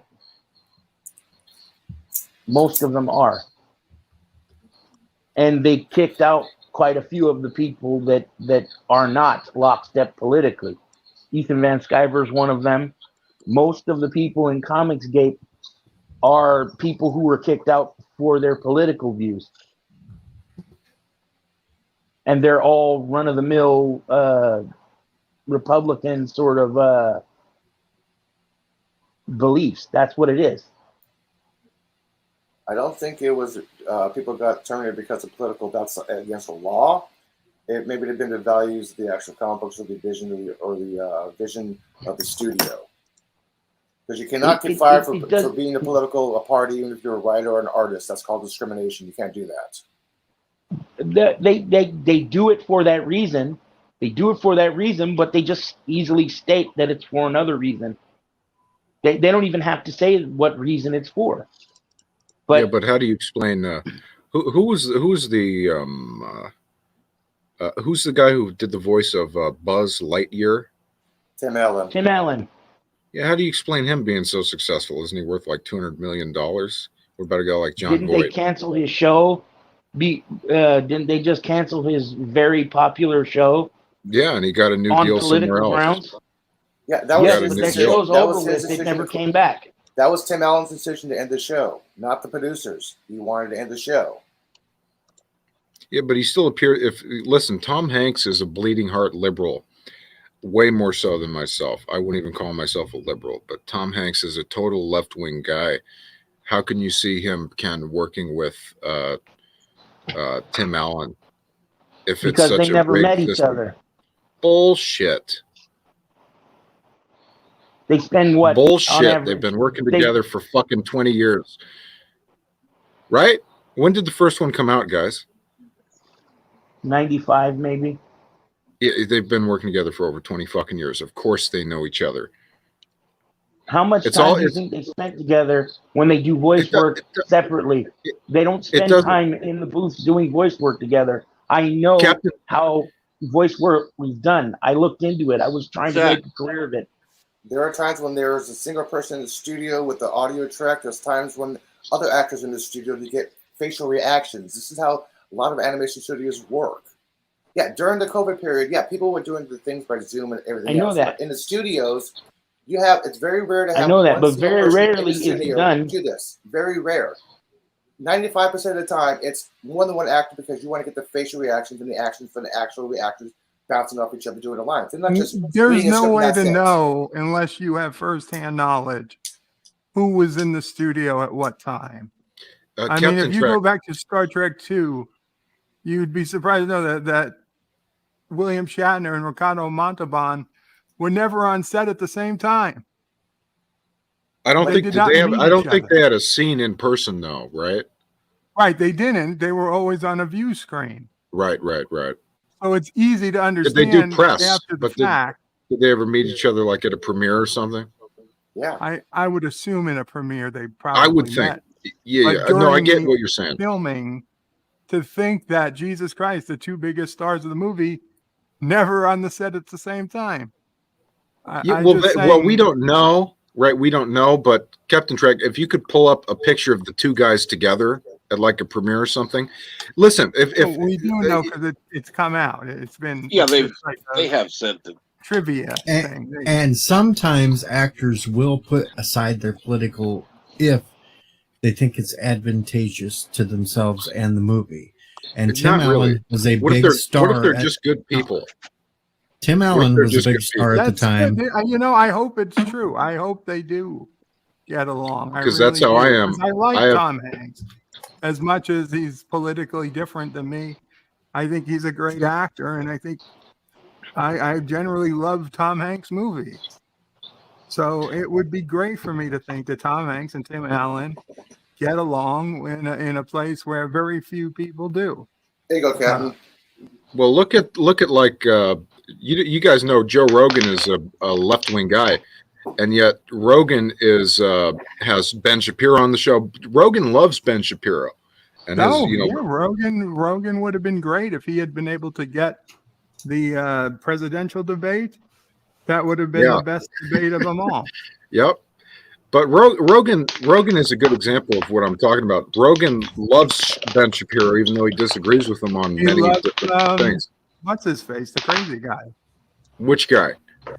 The real Jones. Crazy guy. Jones. Yeah. Here's Ricardo Montalban. Exactly. Jones was right.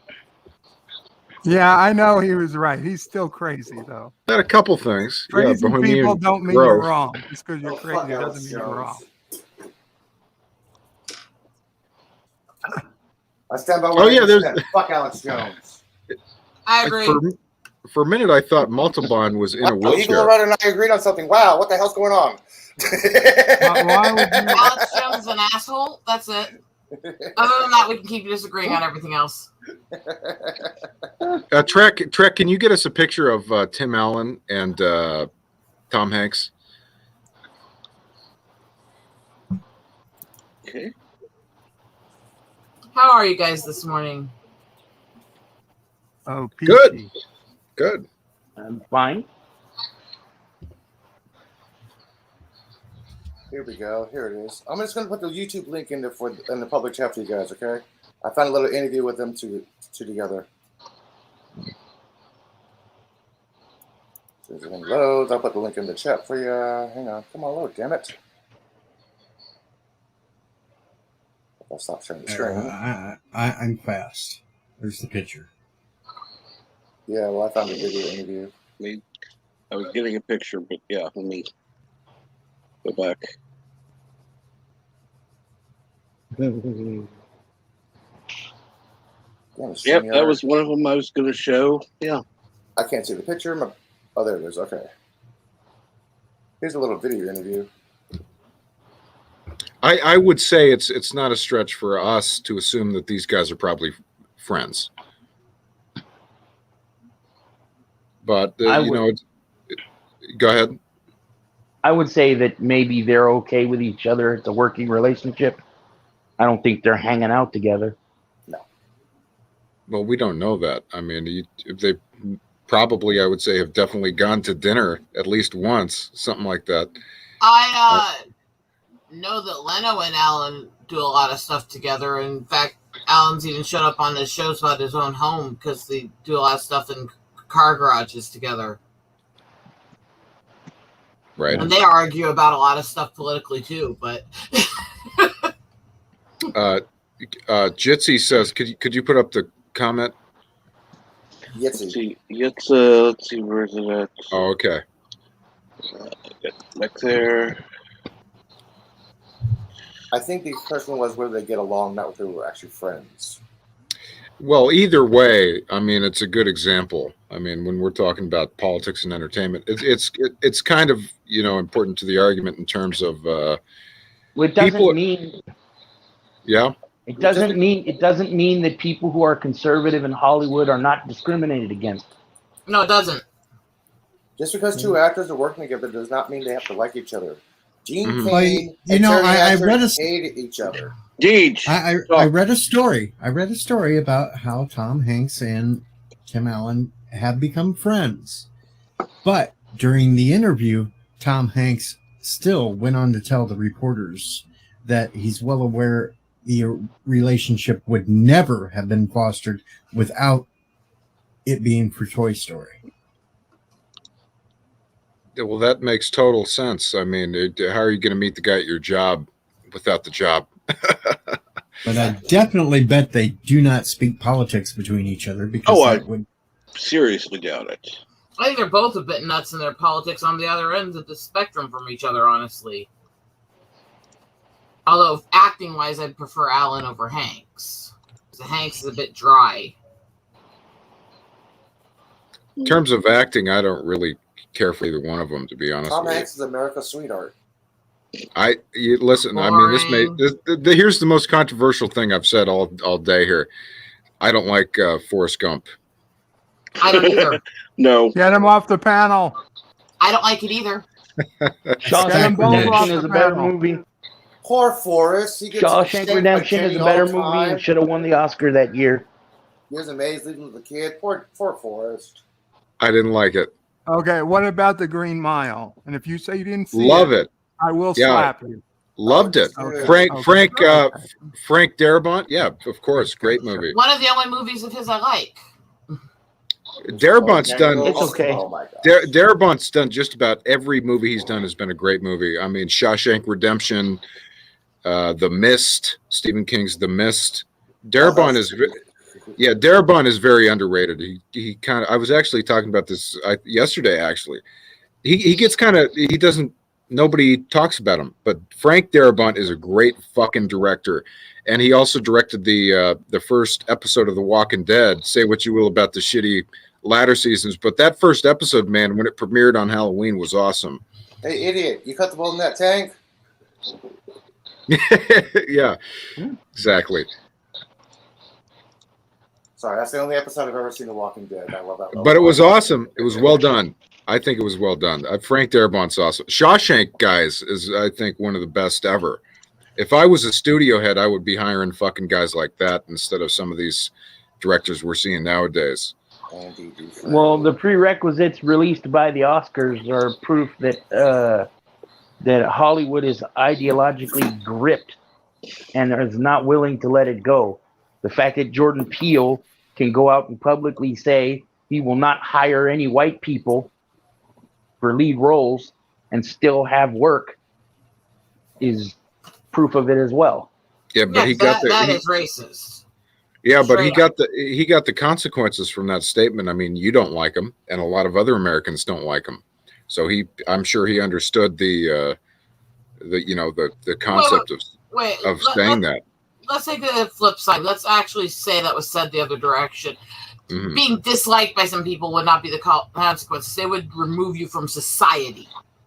Yeah, I think you'd probably get barred from doing anything else. Oh, And shit. it's illegal. It's racial discrimination. Thank you, Bird. I just realized I forgot Lower Decks aired this morning. Thank you, dude. I just got your notification. No Oh, problem. shit. Lower Decks. Damn, I forgot about that. There's a difference between The LA and Times there's a just put out. criteria. Sorry, here, but there's a difference Hold on, between let there's a criteria versus for a certain character written to a certain ethnicity or group versus I just don't want to hire these people because I don't like their race, which is what he said. Well, but you could see a lot of different people of different backgrounds saying that aside from white people. But and I totally agree with that point. But I guess Jordan Peele wants to see more black people in cinema, and that's his right, in my view, as a director. I Actually, it's illegal under the civil rights laws to discriminate on color like that, period. No, it's not. Not if you write black characters. But that's not the same as saying I just won't hire him. That was the point I was getting at. He didn't say, I'm going to write characters that are based in black culture. He said, I won't hire these people, period. Which is the difference between characters written to that part versus just discriminating. Yeah, no. He had white main characters in his last movie. 2 of them. And I'm not saying there's proof he's done it yet. I'm saying what he said he was going to do is discrimination. Okay, I'm muted here. No, I'm trying to talk. I'm muted. I was trying to agree with Rosetta here. Well, Spike God. Lee, I know. Spike Lee has never said that, but he says he wants to have cultural focused movies in New York only. But basically, he's not doing any people with white movies. He's never said that specifically. He worded his word differently. Like Rosetta, I'm like, shit, I just agree with her. Damn it, what the hell is going on? This is weird. This is really fucking weird. So I like your drawing, by the way. Thank you. Try to work a color layer.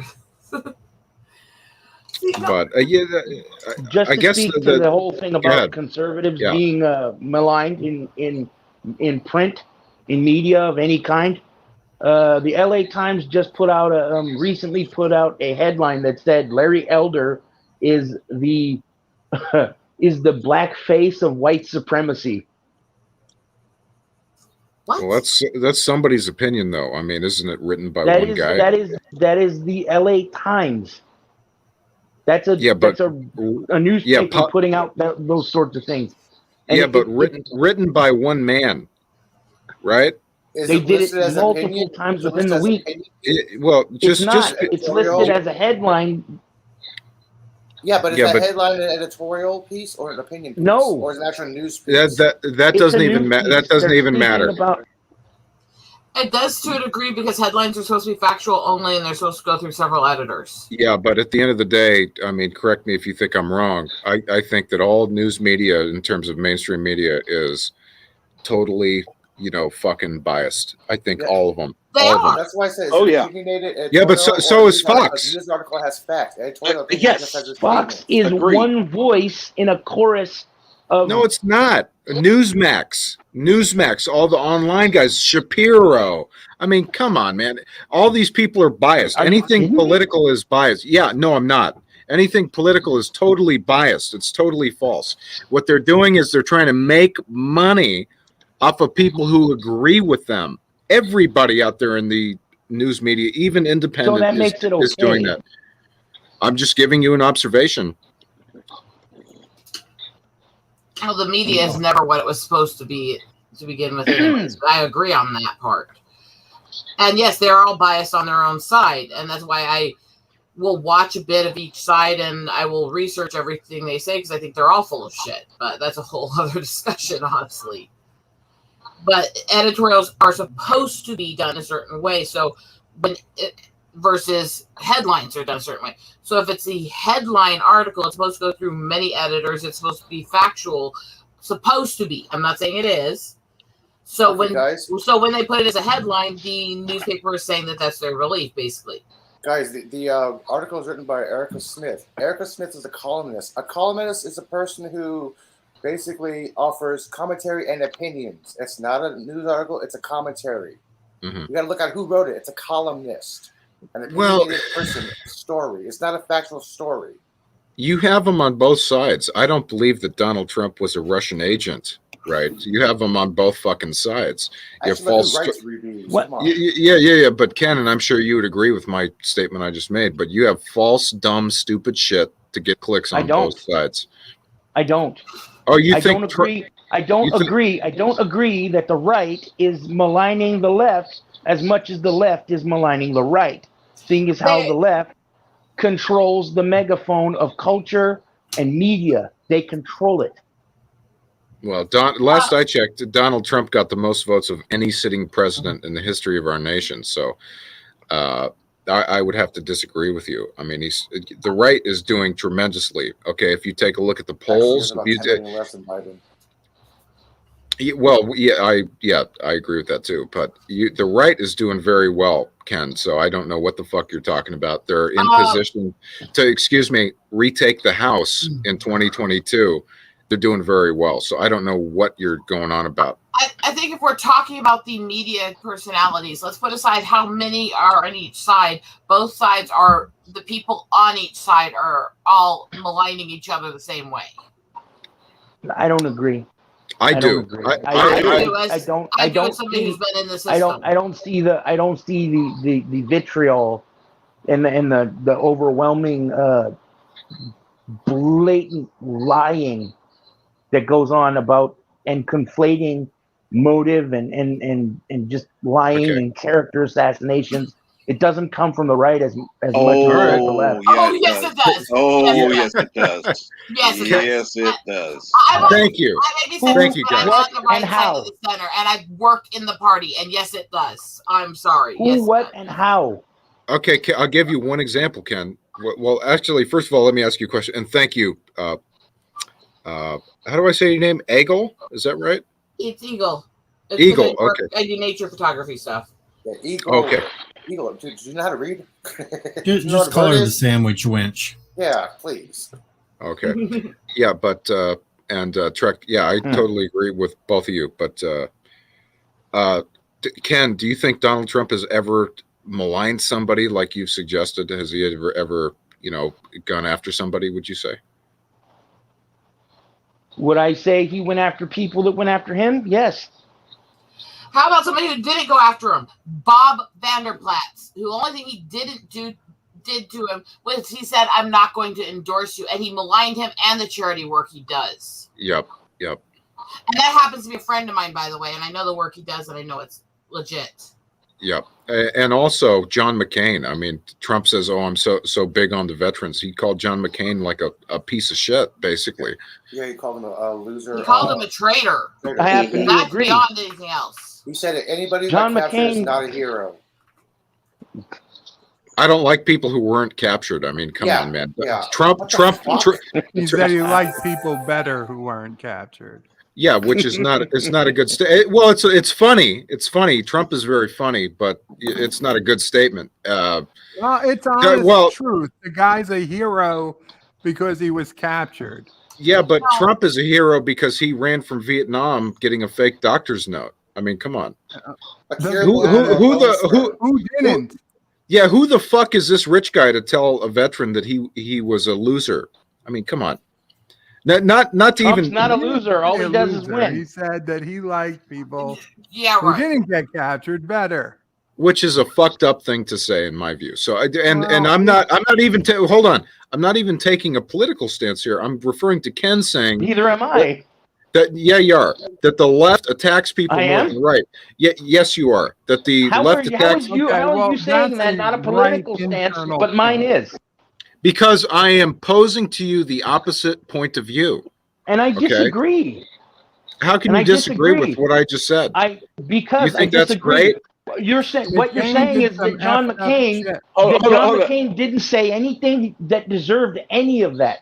John McCain was maligning Donald Trump, and he said a lot of things about other people. He wasn't a reputable character. Are you fucking kidding me? John McCain was. I don't agree with John McCain. John McCain was a dirt dog. John McCain was a dirt dog dude who did nothing well for any of his constituencies. I didn't vote for John McCain. I didn't personally know John McCain. I'm not going to stick up for somebody that was doing that much dirt and didn't leave office. What dirt? Knowing that he was sick. What dirt? Yeah, but wasn't he also a guy who had brain cancer and came back to serve in the Senate? Yeah. Right. He should have never come back. He should have left. Well, he wanted to do his thing and die a proud man. I mean, that's kind of who the guy was. And I don't agree with him politically at all, but I don't think it's... Neither do I. Well, Ken, I don't think it's concurrent with your opinion that the left attacks the right more than the right attacks the left. I mean, it's basically an even... Well, McCain is not on the left, so how does that change your argument? That's the right attacking the right. I'll tell you why, Bird. Figure into your argument. McCain was not actually really right. He was the center. So anyway. McCain's on the left. Well, No, he was centrist. let me answer Bird's question, because Bird, I was using the example of Donald Trump. I mean, don't play dumb here. You know exactly what I was talking about. The example of Donald Trump in terms of the right and the left maligning. Oh boy, he attacked. Huh? So he attacked what's her face all the time. Well, Donald comedian. Donald Trump essentially Rosie O'Donnell. Yeah, this is counterproductive. We can leave Trump out of it, but I was just making a point, Ken, that people on both sides, Ken, are trying to get on top. It doesn't matter who they support. Everybody is trying to push their own agenda. Even the American people. I mean, look at the people giving money to people like, how many millions of people gave money to Bernie Sanders? Like 3 or 4 million, and just about the same with Trump. People hate the establishment. I mean, that's what it comes down to at the end of the day. But the vitriol on both sides, Ken, is the exact same. I don't believe that anything Donald Trump ever said. Do you want to comment on vitriol in the media? Do you want to comment on somebody in the media who lied on that side to protect her side and what she was pushing? Let's talk about Tommy Lahren, who lied about the tribal borders, made up fake maps of it. She lied about our home city. She lied about the left. And this is stuff I can witness and say because we're from the same city, and everything she said about our home city is a lie. Tommy I Lahren, don't know complete who. I nutter have no fraud. clue who I that have is. no idea who that is. Sorry, Rosetta. I suspect most people don't know who that is. A lot of people actually do. She worked on Blaze for a while. She worked with OWN for a Yeah. while. She's been on Well, Fox. She's been on CNN. She's a right wing. I remember her getting kicked off the Blaze because Glenn Beck didn't like her because of her views on abortion. That's what I remember about her. That was not why she got kicked off. That was what she claimed, but everybody who was there said absolutely she got kicked off for being an abusive brat to everybody. Yeah, well, she seems like an asshole, but I mean, She is. She fucking is, flat out, and she's racist. And I will say that straight up because of the shit she said about the tribe that's false. And listen, and also at the same time, I can respect people when I think they're coming from a good place, even if I disagree with them. Right. All that matters is if I believe somebody is telling me what they actually believe, instead of making points in terms of political gain or whatever it is, or to beat me in a conversation. I'm just trying to have a conversation. I mean, I enjoy doing this type of thing. I did a podcast yesterday. I just like doing it. But I really think that at the end of the day, what we really need is people who can. I mean, whatever happened to? I disagree. Exactly. Yeah. Exactly. Whatever happened to that? I mean, what a beautiful phrase. I gotta get going. I got an appointment. I will talk to you guys later. We love you, Bird. Bird, put your link in for your lower decks in the chat, man. I know you got a ranch. Come on. What? Next review. It just came out. You posted it. Deej, what? If they come with a rubber glove and a big thing of lube, worry. Elihu, I'm sorry, what did you say? A wrench? Yeah, you got a wrench. Why don't you put your link for your lower deck review on the chat? Yeah. Oh, I'm sure anybody who wants it has it already. Drop the damn link, Bird. Goodbye, Kapla. Kapla, Bird. Come on. Bye. Sheesh. Why don't you bring in Eastland, who seems to fucking hate me? Get her in here. Who else wants her to come in here? I would actually welcome Eastland to come in. Me too. So would I. I haven't heard you being I could rude. use somebody I heard you to being a take the bit heat off of me for a opinionated, minute. but Well, we're all opinionated. I didn't see rude in it. I'm not. I'm the voice of reason, remember? Okay, what's the reason? Why is Rosetta and I agreeing on things today? We rarely I don't agree. know. What the hell is going on in this world? It's a alternate universe right now. Oh, damn Loki variants. Well, I'm not even saying anything controversial. All I'm saying is that I don't give a fuck when entertainment sucks. I just watch something I like. That's basically all I'm saying. I do to a degree because if they're putting propaganda in it, that does affect the next generation. Other than that, Anytime that art is used to promote an agenda, it's propaganda. If you're looking for propaganda, you are not enjoying the TV show or movie. there's a difference between looking for it and seeking out versus seeing something that makes you cringe when you weren't looking for it. Yeah, but you can just turn it off, though. I mean, that's What I'm saying basic. is, That's my these way arguments that people actually moment a long looking for time when they ago watch with a that show. stuff. That's Yes, what I'm and saying. everybody can. There's nothing wrong with stating a negative opinion about something as much as there's nothing wrong with stating a positive opinion about something. It's if you try to tell other people they can't watch it or can't make it that's the problem. And I don't agree with doing that ever, even on propaganda stuff. But I will still criticize it and go, come on, this was stupid. Why did they put this in? It made no sense. It was only there because they wanted to stick an agenda in it when it didn't make sense. Yeah, I can but still criticize as long as I don't live on the criticism instead of just saying what I think and moving on. There's a difference. It was just like the season premiere of The Walking Dead for this final season. Mm-hmm. It hit you over the head twice with propaganda shit that they just threw in that that made no sense. Bullshit. Yes, it did. Bullshit. It didn't. No, it did not. Give me an example. First scene when you're going down in the subway tunnel, and what's the paper they say that they see laying there? America is against racism. What the hell did that have anything to do with zombie apocalypse? I thought it was fucking awesome. I mean, you're taking a look at dumb, stupid shit and you're staking your flag in a dumb fucking area. But they're throwing it right out there. They're throwing it right out there. Not really. I didn't even see that newspaper. I don't even know what the fuck you're talking about. That's just well, the point. Then maybe you ought to pay attention a little bit more. You don't see any of it. Pay attention a little bit more, and you'd see this shit. Because the second point I will bring up on The Walking Dead was the scene with Ezekiel when he automatically attacks the so-called leader of the Commonwealth because he's an ex-cop that just gets his feels off of putting the little guy down, and went into that whole spiel. So they had to have the anti-cop thing in it. Is a black guy. Yeah. Mercer's a black guy. Exactly. And they still had to push the point that he was a bootlicker. No. You're talking about a conversation between two black men. There's no fucking comparison to whatever you're talking about. And Ezekiel was basically making the point that he was a bootlicker that did whatever the white man wanted to do and wanted him to do. Well, maybe his character's a radical. Maybe that's how he is. But right there, twice in the very first episode, they had to push an agenda in there that really made no sense for the damn show. Okay, well, you've pointed out, two things that happened in maybe 2 minutes of a 60-minute episode. Right? Essentially. It's what they're doing. It's still what they're doing. No, it's not. That was my point for the longest time. They've been doing it for a very long time. Well, Elijah, somebody stopped watching the first episode, last episode of Lucky because of 5-second audio of Greta Thunberg. It's like, nope, I'm done. I'm out.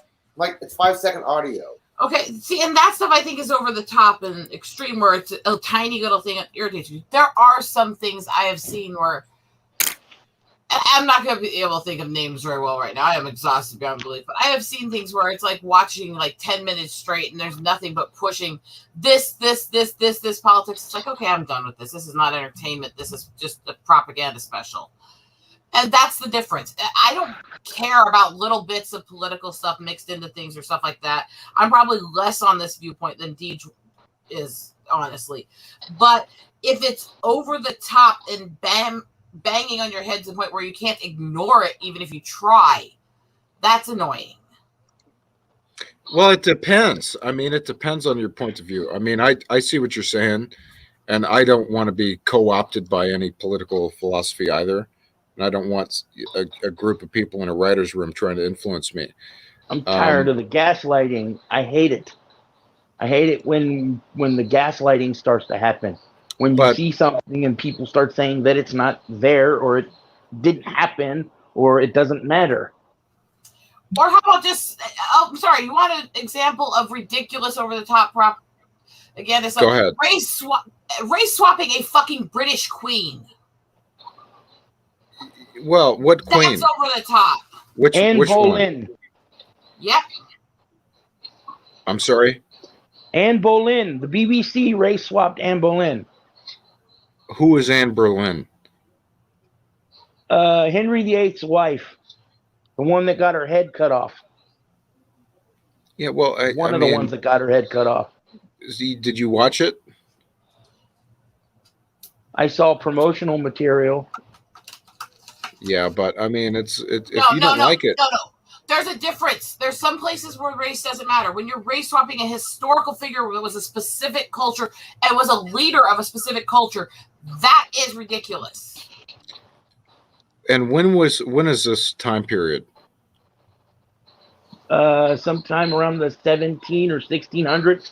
Then how do you know she's not black? I mean, do we have pictures of her? There are paintings that were done of her. There's artwork that was done of her. And the gaslighting. At the time, she was from a specific family, from a specific race. She was actually French. French. Going to be a dark black woman, which is but how do you know? Were you there? I mean, how do you know that it was? Excuse me. Well, hold on. Like. Wait a minute. I'm sorry. I mean, how do you know that the paintings of a white woman weren't propaganda?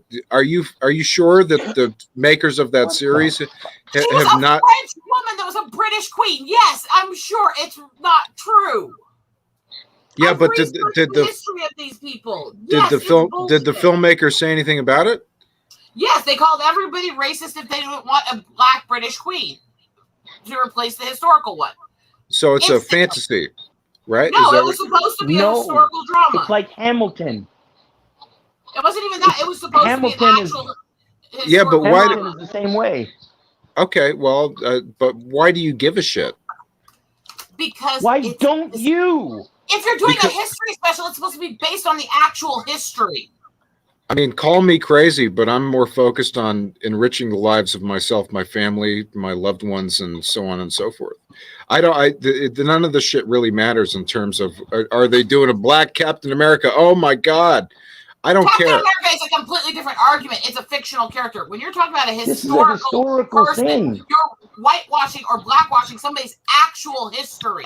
With all due respect, yeah. Zach, it's like the History Channel doing a biography on George Washington, the first president of the United States, being played by Samuel L. Jackson. I like Sam Jackson. Yeah, but George Washington was not black. He was white. A slave owner. Now I know what you're up to. You're gaslighting everyone here right now. That's what you're doing.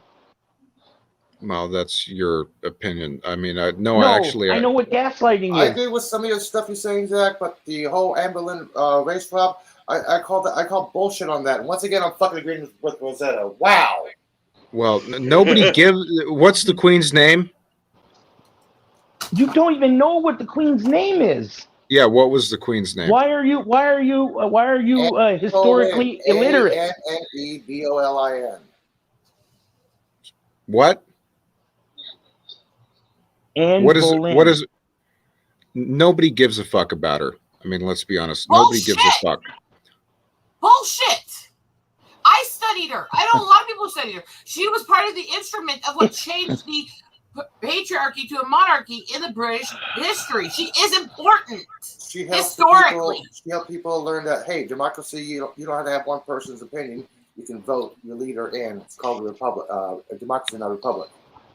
Well, I mean, I'm not too interested in this individual, but it's kind of unfair. You can have your Brave New World. Are you France's revolution? America would not have a democracy.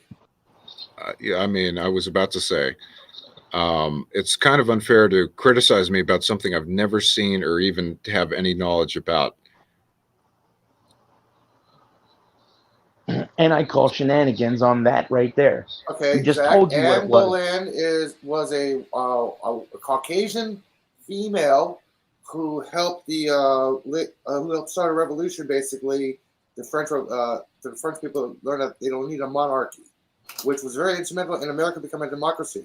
Look up Anne Boleyn, Annebolian.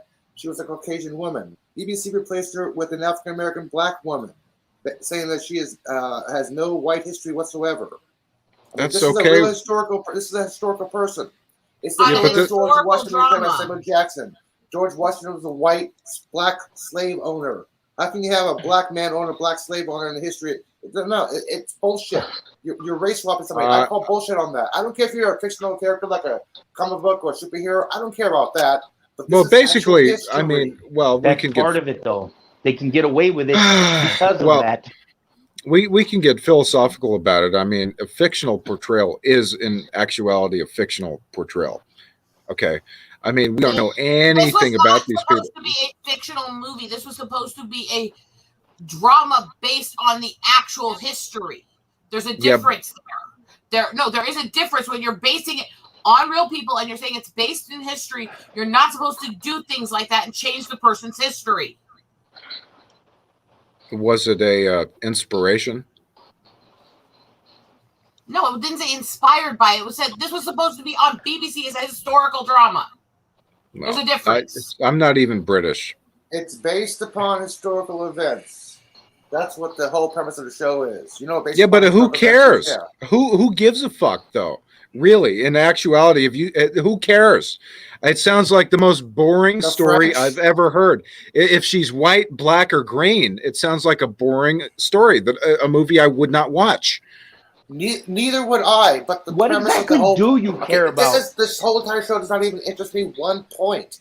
I'm upset. I'm actually upset because the whole premise of what happened with the actual Anne Boleyn. I don't give a rat's ass about the show. It can go off bad ratings whatsoever. But the whole premise of race swapping somebody who's actually historically chronicled as a Caucasian, that's fucked up. I'm like, no, you can't do that. No. Yeah, but it all comes down to who's portraying it. I mean, when they did the movies of some of our U.S. presidents, did they show them with 14 slaves? No. Quite frankly, do you even know why some of our presidents had slaves? I really don't care. I just know that they And did. that's part of the problem. You don't know what you're talking about. You're completely ignorant of history. Well, why don't you fill me in? Why did our presidents have slaves, Ken? Because they couldn't get rid of them, and they inherited quite a few of them. Dumbest George fucking. Washington, And the every reason 30 and the days reason why crossed he the- couldn't get rid of them is because he had to pay to educate them, and he didn't have any money after he freed the ones that he could.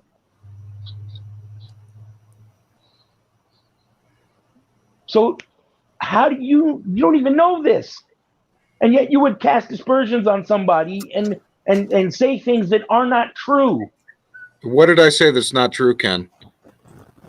You've been saying a lot of things that aren't true. You've been And gaslighting everyone Ken, here. You're so full of shit, Ken. All we're doing is giving our opinions. You're So, getting pissed. Who are you to say no one cares, which you've said repeatedly? When you don't like something we've stated, you say no one cares. Who cares? Well, a lot of people do actually care about history, about honesty, about integrity on this. A lot of people do care about having things where they can say, watch this. Now, this should inspire you to study this person in history and learn from history so we don't repeat it.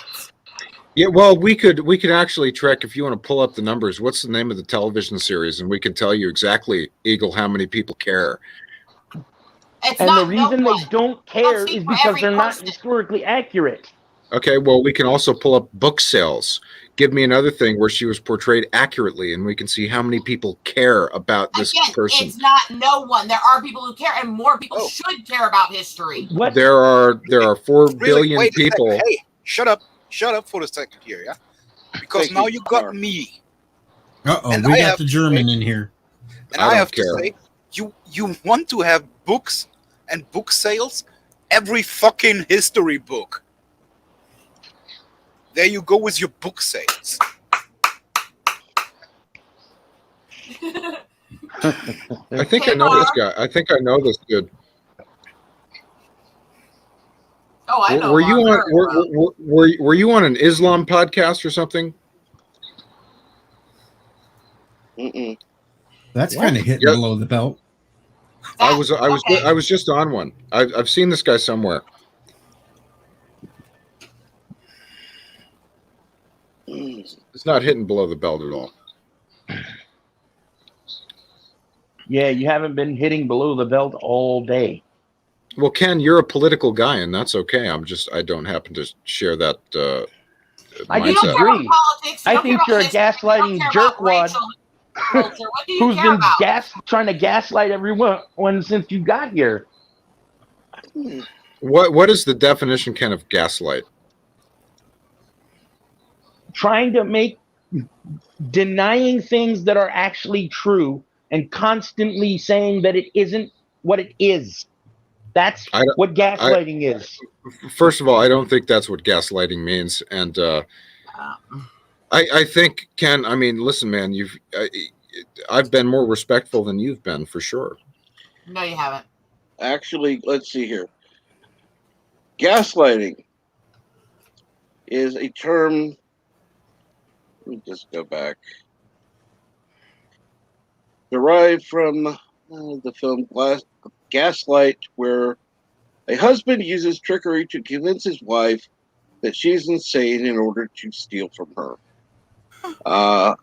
So it is basically, let's see here, gaslighting is a colloquialism that is loosely defined as making someone question their reality, which I question that I don't have a problem with people bringing information that makes you question where you stand. The point of gaslighting isn't just that it makes you question your reality. It's things that are done intentionally to make people believe things that are true are not, in order to make them feel they're going insane. The description's a little bit benign, but that's what it's used for. And yes, to a degree, when you tell people, oh, this isn't true, and then change your story and stuff to argue against them, it can be defined as that, though it's a little more of a gray area. It's usually used as part of mind control and domestic abuse to control spouses. Okay, well, I would say this. I mean, if anybody thinks my opinions are, I would say this. I don't think any opinion is a fact. Can we agree on that, everybody? Yeah. I'll agree, yes. And it's not, and it is a false statement to ever say no one cares about something, because there's always somebody who cares. And I hate absolutes like that. Okay, well, I would say little people care then. Does that make, is that a better statement? Very few people care about history. That's why our country and I'm not saying history. I love history when it comes to certain topics, but I don't. In your opinion, but not many people are. You just said it. You just said you do not care about history. I never said I do not care about history. You did. While saying you do not care, plays Anne Boleyn, how she is portrayed. You do not care. Yeah, I did say that. I didn't say I don't care about history. I think Krell, I think I saw you on this show last time I recognize the name. Anyway. Yeah, I didn't say I don't care about history. That's totally false. But it's like maybe I should head out of here. I mean, it's turning into like a fucking, it's not a good conversation.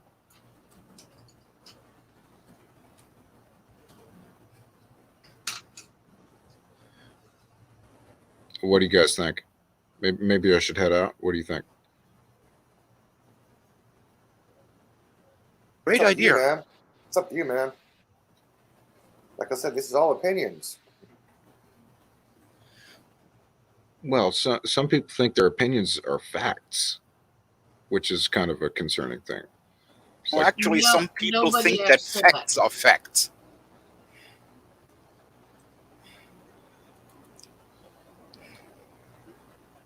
Nobody said opinions are facts. That is a gaslighting statement there. Actually. That's not. I didn't say that. I said some people think. I said some people think. Who here on this panel has said that my viewpoint's the only viewpoint? It's fact.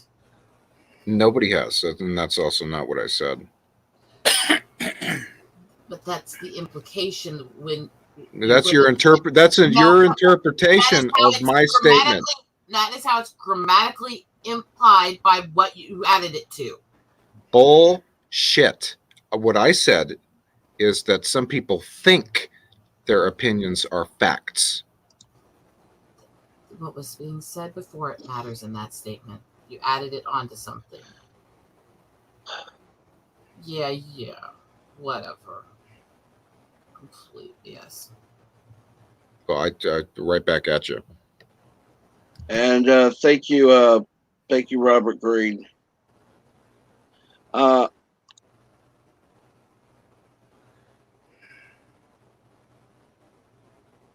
about that. I had was kicked out of my own studio. Yay! Welcome back. Yeah, I'm gonna take off because I'm gonna make some breakfast. I'm hungry.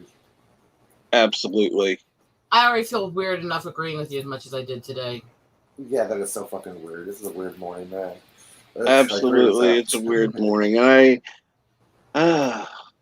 Love, exciting and new. No, never mind. Okay, I'm gonna take off. Thanks for having me on, Captain. Later, guys. Absolutely. Take care, Elihu. See you later, bro. Rosetta and Elihu on the love boat. Ew.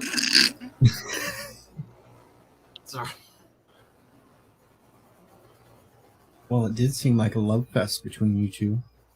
No. You agreed so much. It just felt weird. And to be fair, I actually think it's more fun to disagree with the person you love quite often. Me and my husband could argue a lot. Show us on the drawing where Elihu touched your feels. He didn't.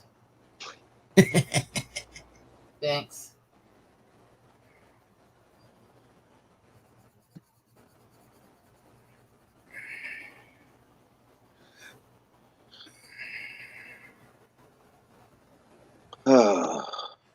Everything's quiet now.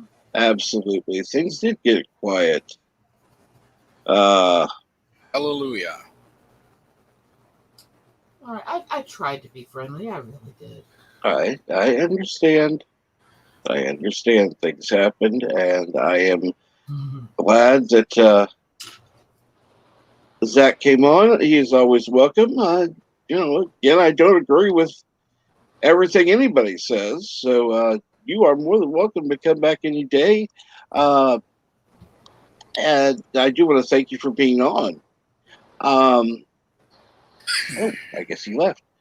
But you're more than welcome here. I wish JJ had stayed. I would have liked to have heard his input as well. In fact, that's one thing. Granted, I don't usually get political. Unfortunately, sometimes it happens. Cap, I would like to apologize for dragging the conversation in that direction. I know how much you don't really care for that. Well, again, there are times where it is unfortunately necessary. Rather unavoidable. Right. And hi, Weezy. Good morning, Darth Weezy. What's up? Good morning. Hey, Mar, what game are you playing? Empyrean, Galactic Survival. Okay, yeah, I know that game. I've seen it before. Bird and Mar are just the same. They like to play the same things over and over again. Well, that game is kind of the game that never ends. Mar is actually tunneling into the Krogan mines to free the orphans. Haven't found them yet. I know, he keeps Got them them hid very away. deep.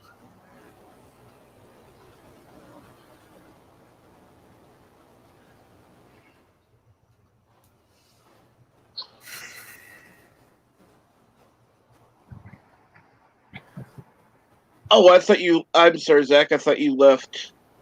Yeah, well, I got kicked from my own studio, so yeah, I know what happens. You have a good day. Accidentally muted myself. I'm still wondering what the hell happened with Positive Candor.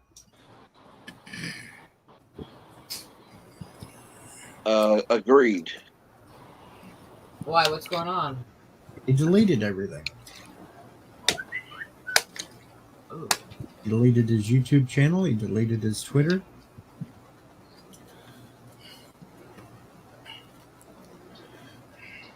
Maybe he didn't delete it. Maybe they kicked him off. No. No, he No, I deleted can't. them. It Far as I would have know. been a delete because I don't see him getting kicked, especially Positive Candor. I don't see him getting kicked off of things. Especially not all of them at the same time. That doesn't that rarely happens to anybody. NB Geek, maybe, but you know. Darth Haster. Okay, that Positive rarely happens to Candor. anybody who doesn't deserve it. I mean, sorry. Go ahead, Teach. All I know is yesterday when I started checking things out after I started hearing about it, I went and checked. Positive Candor's YouTube channel is completely gone, and his Twitter is completely gone. He just up and quit everything and left.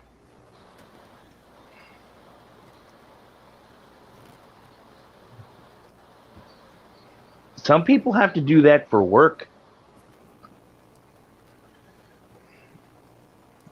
Like they get a job and their job says they can't have YouTube or Twitter, or it's better if they don't have YouTube or Twitter because of their job. I know my husband's not allowed to actually do his own streams. They don't care if he ends up in mine briefly because I'm running them in the same house, but there's another thing to him having his own and hosting them. You know?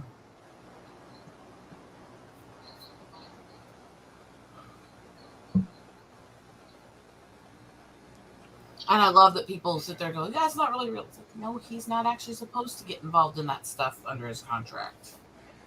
Just like certain social medias, the contract says they can check messages and stuff if there's an espionage question, you know? Now, I just checked. His Twitter is back, but has 0 following and 0 followers. And I don't know. That does sound like a ban, though. Yeah, if your Twitter and your YouTube channel are connected or linked together, they might both get banned at the same time. Not usually because they're not run by the same people. Speaking of somebody who's got experience being banned on social media, I mean... I don't use Twitter. I only had, what was it, 37 or 39, I can't remember now, suspensions on that old Twitter before they actually axed it.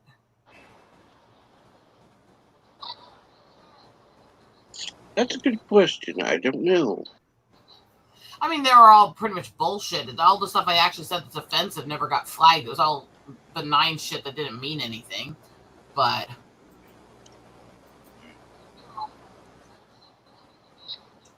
this is going to take a while.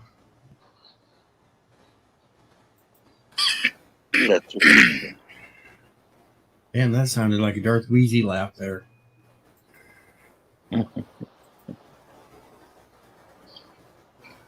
By the way, Kinjackman, how is your phone holding up? I know it usually gets warm.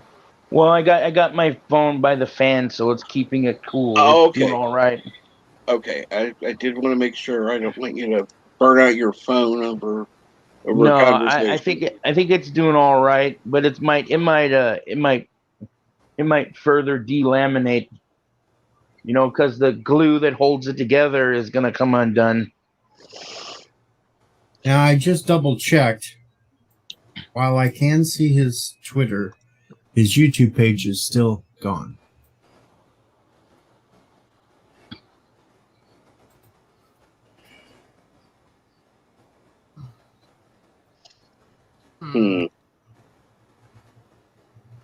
I am really not sure at this point.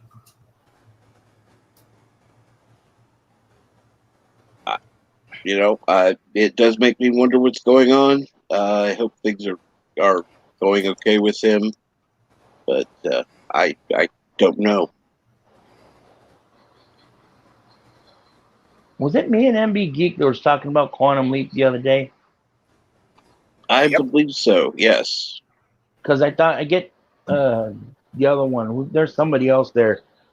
They're very similar, and I get them confused. Or maybe they have two different names.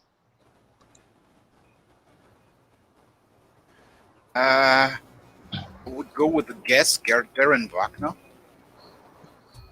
I think Grandpa Geek is the other one.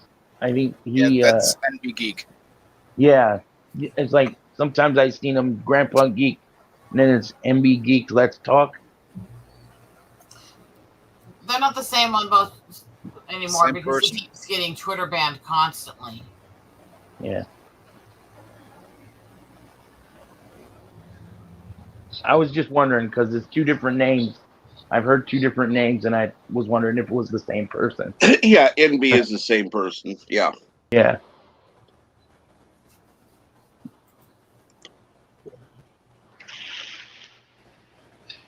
Be right back. Absolutely.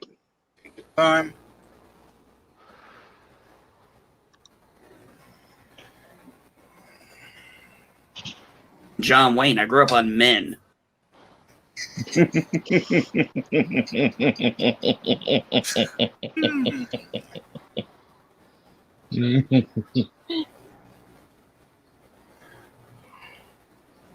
Oh, that's a good one.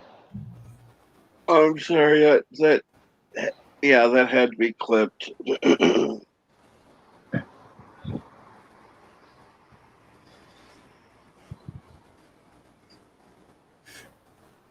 Uh-oh. Cinnabon's back to trying to completely destroy his brain.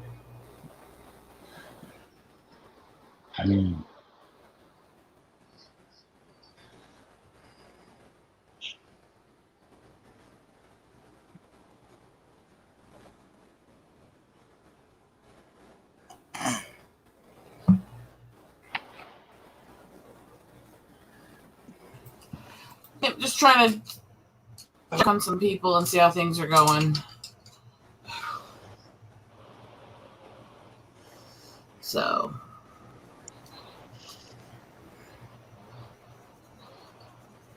And, I've been watching a lot of Jordan Peterson videos lately. I really like those videos.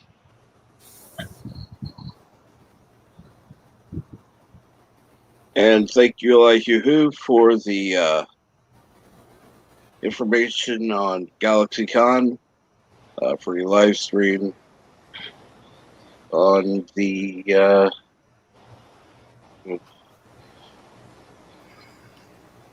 October. Okay, October 23rd. Okay, I was gonna say, wait, that's a little late. If it was August 23rd, but you doing okay there, Mar? Yep. Cool. All right, you guys, I'm gonna go. Well, thank you, Ken Jackman. Always good to talk. You have a good day. I will. You too. Bye-bye. Bye-bye. I just ordered food a bit ago before I got on here. Cool. What'd you get? Gyros with chibabchichi and fries. And the turtle.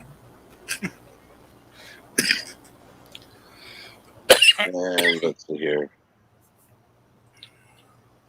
So I'm going completely off the rail by eating Yes. Yugoslavian, Greek, German, fries are more French, so French and Turkish. Cool. Sounds wonderful. You were going to say something, Deej? Well, I see things are going to shit even worse in Afghanistan today. Oh, great. A couple of suicide bombers went off in the crowds trying to get into the airport. Oh, Lord.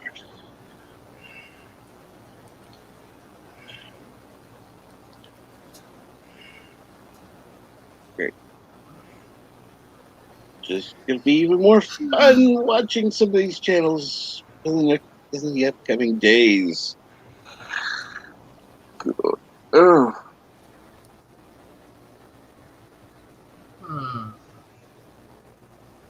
So, Well, I hate to abandon you, Cap, but I'm going to pop over to Cinnabons for a few minutes and Absolutely. talk to him. Hey, did you put the link in, please?